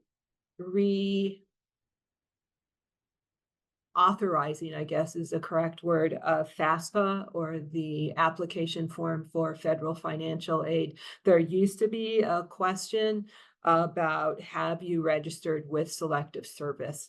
But with the changes to FAFSA in 2023 and 2024, so it just got changed, that question is no longer asked. Also, this is a good time to think about, for both young men and young women, registering to vote. Everyone in this country who's 18 can do so. Next slide, Jamie. So there are two options for a state ID in Minnesota. One is a driver's license, or as I said, a state ID. Photo IDs are necessary for accessing adult services and everything that comes with adulthood, whether you are opening up a checking account or a savings account. When your young person goes to work, they're going to need to provide a photo ID that proves who they are and that they do live in Minnesota. There are a couple of options for getting these. You can pre-apply online. You can complete it at your local DMV office. For the state ID, they can be acquired with a reduced cost, and that can be requested through your young adult social worker if they have one. Documentation options include a copy of their birth certificate, copy of their social security card, or copy of their immigration card. So think about all the things. Thank you. Selective service proof works as well. Think about all the things you use your photo ID for as an adult. And more than likely, your student may also need to do that as well. So let's take a break before we move into an introduction to adult services. Jamie, can you help me with questions? Sure. I don't see anything right now. Oh, okay. Nothing in the chat? Nothing in the chat or in, yeah. Oh, Yep, okay. nothing. That's a carryover from our last session. Thank you. All right. So next slide, please, Jamie. Thank you. So covering adult disability services, supports, and benefits could take a couple of separate workshops because they're pretty in-depth, but I just want to introduce them so that you and your young adult can bring these ideas to their IEP team meetings. One of the things that the IEP team is charged with as part of transition planning is to help youth who may need accesses to adult services make those linkages while they're still in high school, so that once they graduate, they have already been established with those services. Some of the things to keep in mind because these are different services, they will each have their own eligibility criteria, including assets and income limits based on the individual with the disability. There may be waiting lists, funding, or provider gaps. The application and assessment process may be complicated. So tap into information and navigation resources. And I'm going to share some of them, but again, use that IEP team and school resources to find out what are the linkages that this young person may need before they graduate. Okay, Jamie, just checking my notes to see if I wanted to add anything else. So I want to start out with Social Security. The primary Social Security benefit that transition-aged youth and young adults access is supplemental security income. Youth may be eligible as a child, but once they reach the age of 18, they will go through another application or redetermination process, because as an adult, their income is considered and their income and assets are considered and not their parents. There's a $2,000 asset limit and income limits for initial eligibility. Couple of different ways to apply. You can apply online. You can call the toll-free national number. I have found there is a very long wait if you reach out to the national office. So I would encourage you to contact your local Social Security office. I have used them with my brother, and the wait time to talk with someone generally hasn't exceeded 15 to 20 minutes. When I've tried the national one, I've been on hold for a couple of hours. We have a new, and I included this in your list of resources. We have a new resource for parents on applying for SSI, what that process looks like, how to navigate a denial, an initial denial of services. There are a couple of other programs for Social Security. One is SSDI, or Social Security Disability Insurance, and RSDI. Those are both. SSDI is based on work credits. Work credits for young adults are less than work credits for, thank you, Jamie, for older adults who've been working longer. And RSDI refers to retirement survivors and disability benefits. Those are also known as survivor benefits. Those could be applicable for adult children with disabilities. And again, that benefit is based on a parent's work record.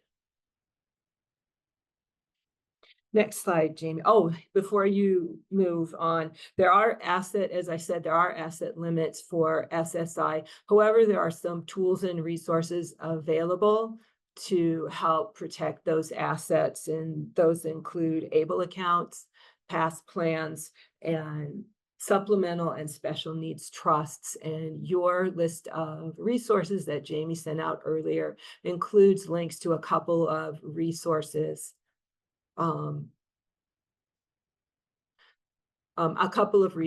that can help you do that.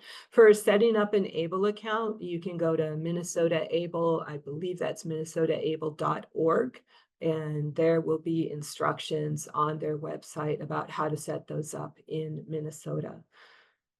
On our webpage, we have a Benefits and Supports Learning Center, and we've got the link included on here. So SSI, I forgot to check what the monthly benefit is for 2024, but I believe it is $980, $970. So it can be a good financial support for youth as they are navigating their way through college and those first jobs.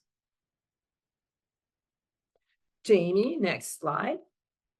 A lot of families have questions and concerns about, oh, Sue, you just said there were asset limits. If my young adult goes to work, it could impact their access to public benefits. Social Security has work incentives that provide options for young adults to work and still keep their benefits. Sarah and Alyssa both talked about the Disability Hub. This resource is available on their website as well, called Disability Benefits 101, that can help a young person who's thinking about work, trying to figure out, okay, this is my salary. How many hours can I work?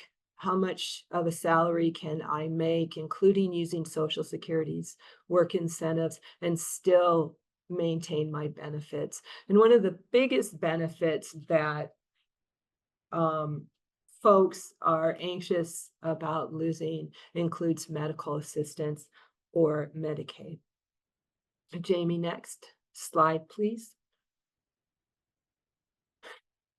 So we've covered a financial resource for transitioning youth.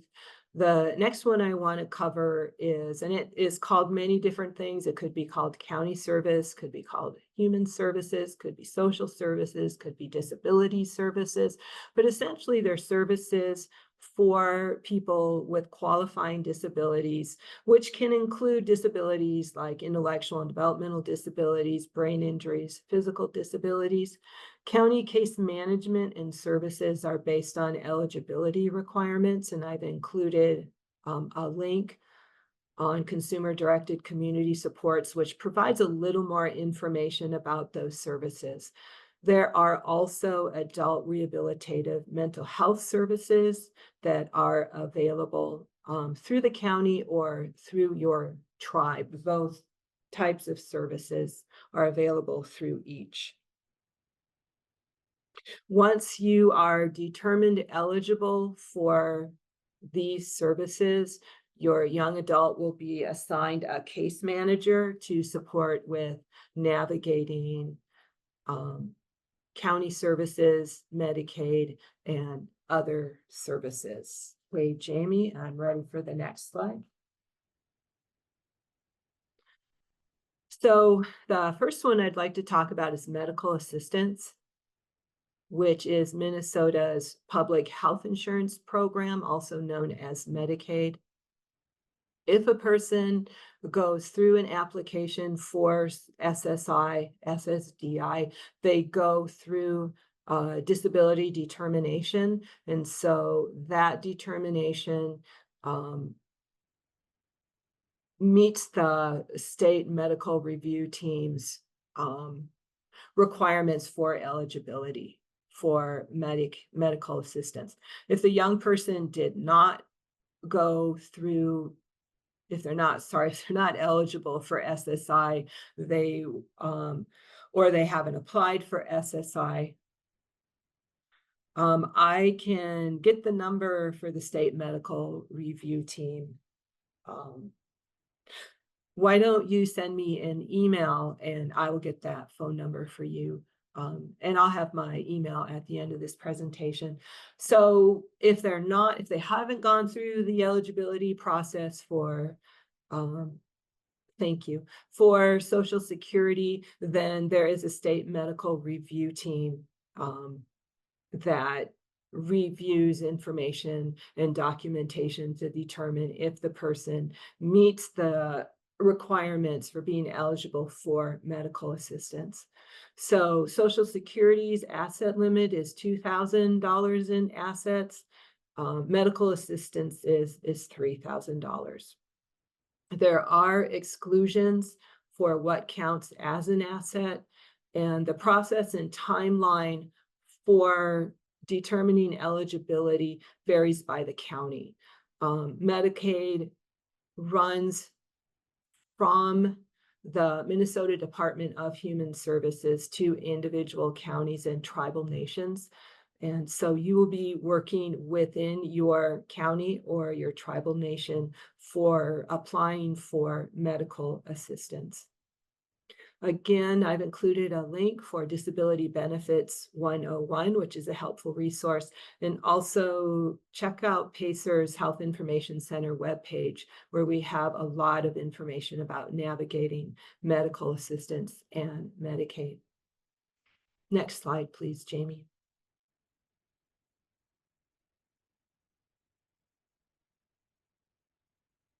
So some of the services that Medicaid may fund based on a person's eligibility and need include things like medical services and transportation, home health aid services, OT, PT, speech, nursing facilities, hospitals, and ICF MRs, private duty nurse or skilled nurse visits, personal care attendance, and waivered services. Again, the point of contact for accessing medical assistance and these services is your county or tribal nation. Now, there are basic services available through Medicaid medical assistance, but if a person has a higher level of need, they may also be eligible for what are called waivered services. They're called waivered services because we are going to get to waivered services next. Because they are services available beyond medical assistance. Jamie, next slide, please.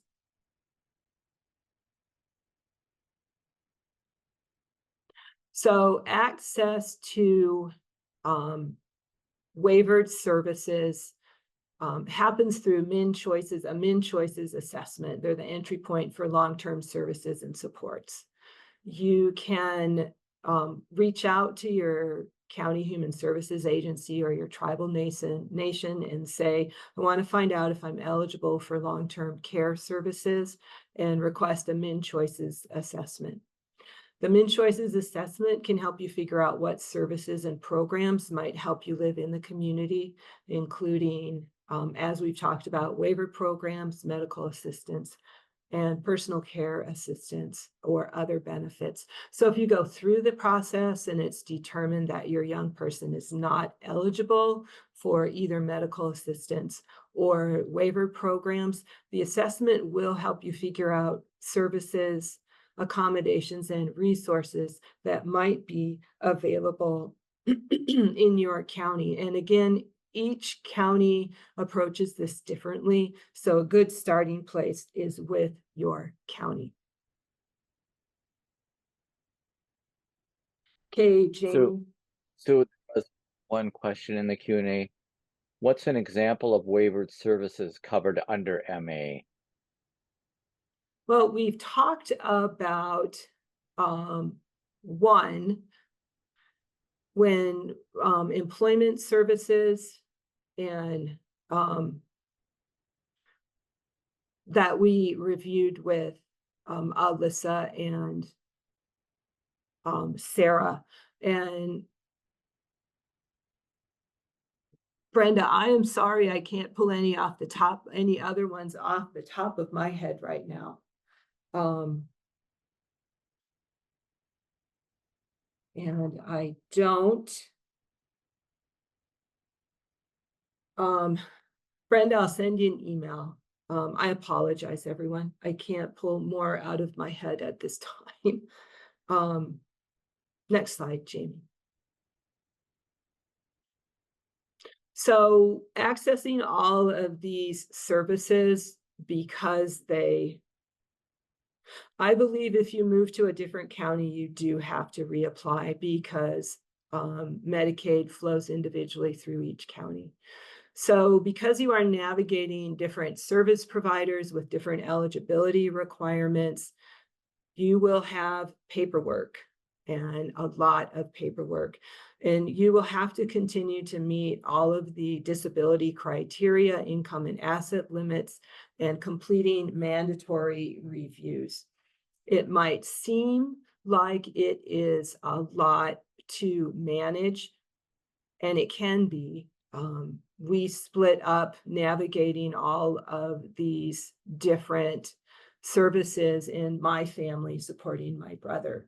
But think about if these are resources that can support your young adult to accomplish their goals and dreams. Navigating all of this paperwork is worth it. We've included a list of the different kinds of reviews that might be required monthly, semi-annually, or annually. For medical assistance, you have to submit your documentation that you still have your disability and you are still meeting asset requirements every 6 months. If you are going to be a rep payee for your young adults SSI benefits, there's a report that has to be submitted annually. If you are a guardian for your young adult, there are guardianship wellness reports that happen annually, and Min Choices assessments also happen annually. And all forms have to be completed and returned with verifications by the deadline. They don't grant extensions. So keep those deadlines in mind.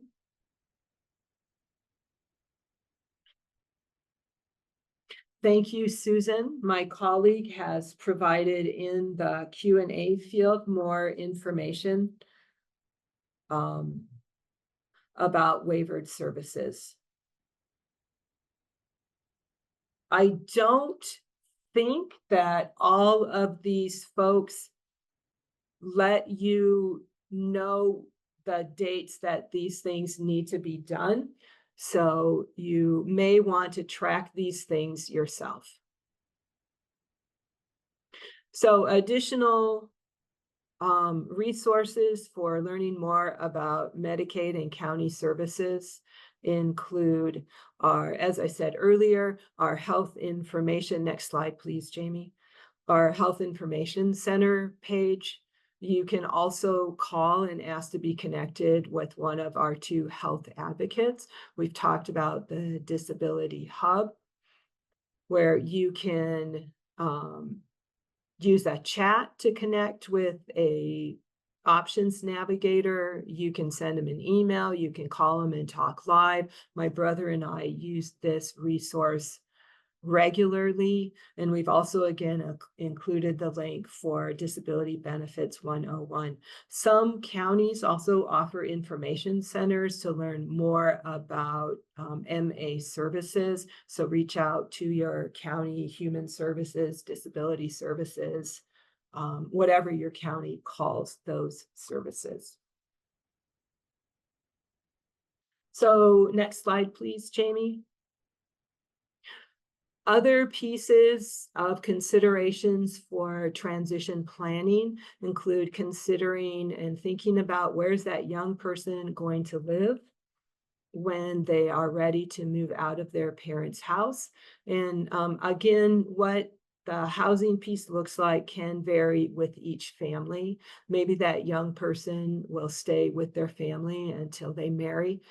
So no one size fits all for this, but there tend to be waiting lists for housing.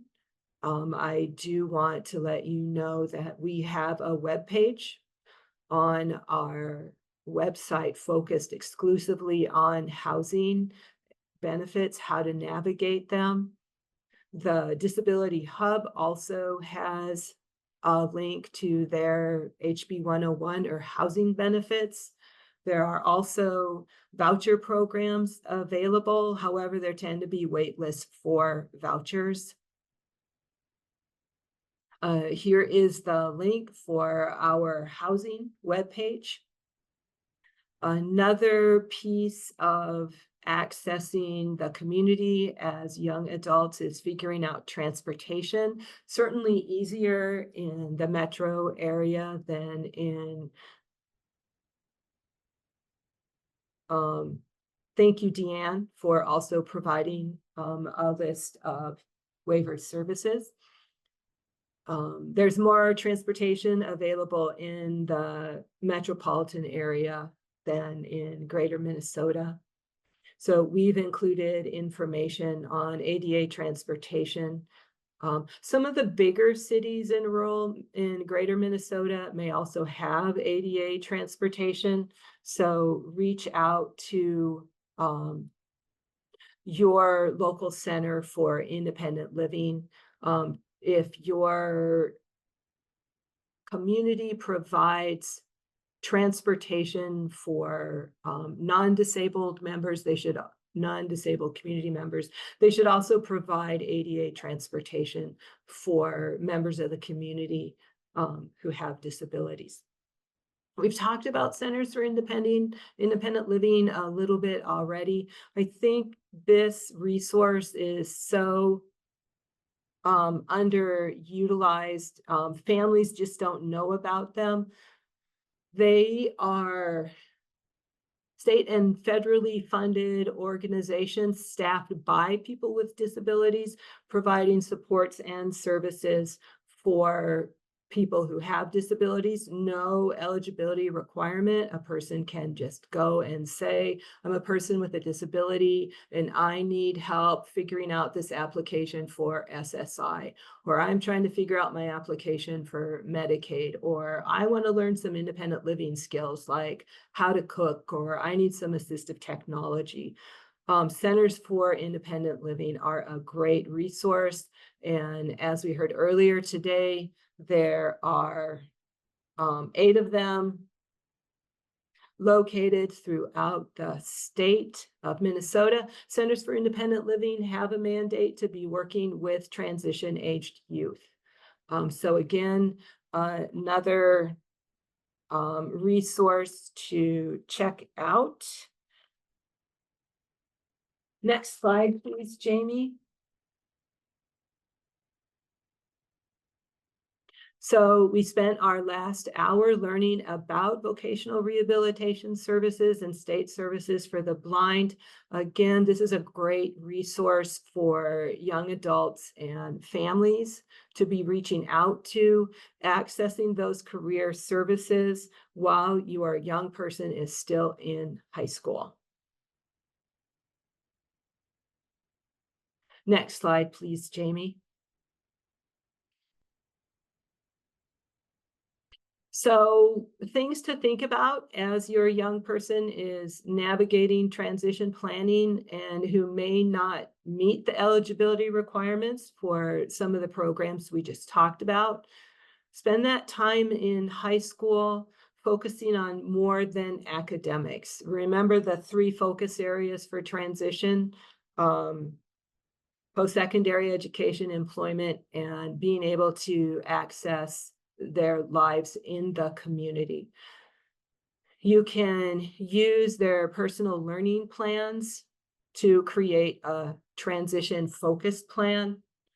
Connect those IEP transition services to post-graduation goals for their future. We talked about pre-employment transition services. And in our session earlier today with Kayla from Normandale, we also talked about visiting a college disability service office by grade 11.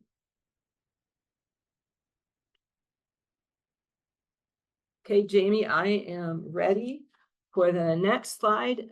Again, more slides. We've also talked about accessing assistive technology. We've included a link here for mobile apps that might support, that your students might find to be helpful. The Simon Technology Center has free AT consultations for young adults who want to learn more about assistive technology that they might find helpful navigating their lives to adulthood. We have a lending library, and on our Simon Technology Center's website, we have links to assistive technology videos that young adults and families can check out.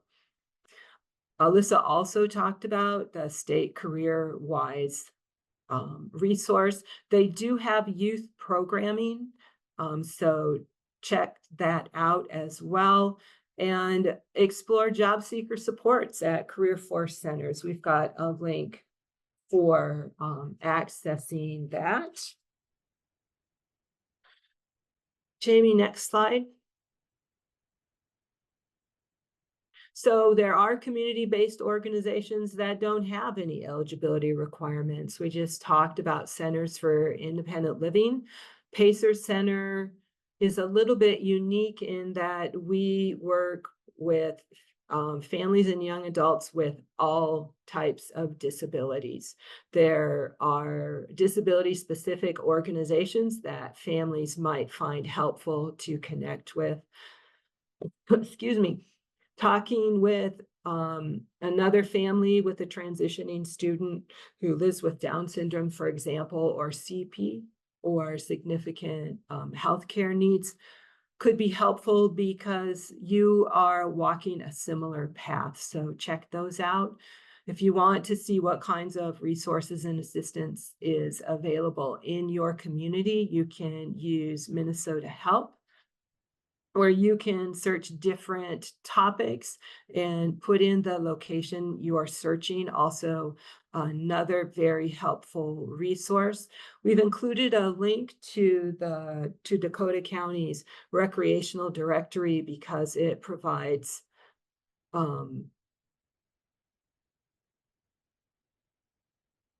thank you, Jamie. It provides an example of, okay, well, what are all the recreational resources available? And we encourage families to think beyond disability-focused organizations and think about, okay, what's available through community education, what's available through my local parks, through state parks, through national parks.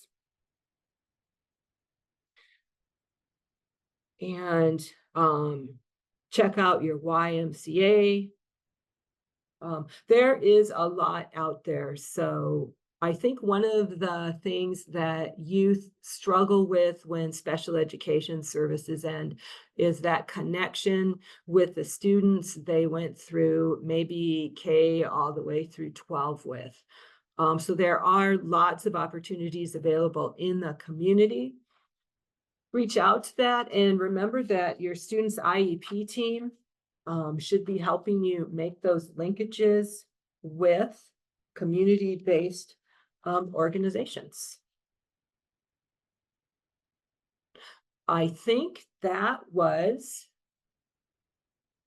all of the information that I wanted to present on changes that happen when a young person reaches their 18th birthday, on exploring disability-specific services. What questions do we have?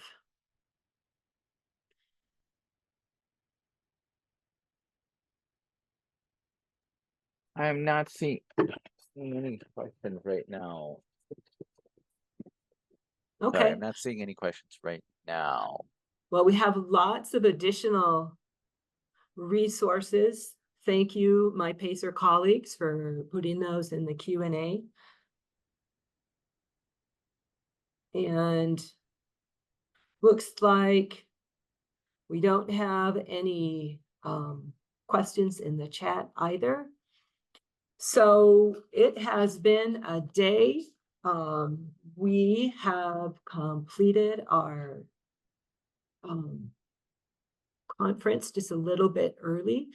Again, I'll remind participants that they will receive the link to our eval in their email tomorrow.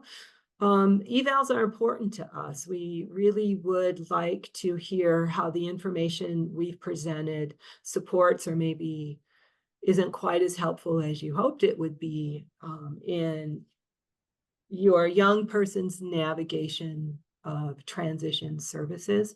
If you are a professional and you are looking for your certificate of participation, once you send the eval form back, you will receive your link to that. And just a reminder again of the services that PACER offers for families. We have special education advocates who can support families who are transition planning while their students are still in K through 12 or their transition program. And then myself and a couple of colleagues can help with navigating adult services, including Social Security, assistive technology, health, and healthcare. So you have, I think my email address is on the next slide. So reach out to me, give me a jingle if you have additional questions that we did not get to today. Other than that, thank you so much, everyone, for joining us today. And good Okay. luck with that transition plan. All right, with that, I will end today's webinar. Thank you. Thank you, Jamie, for your support. You're welcome.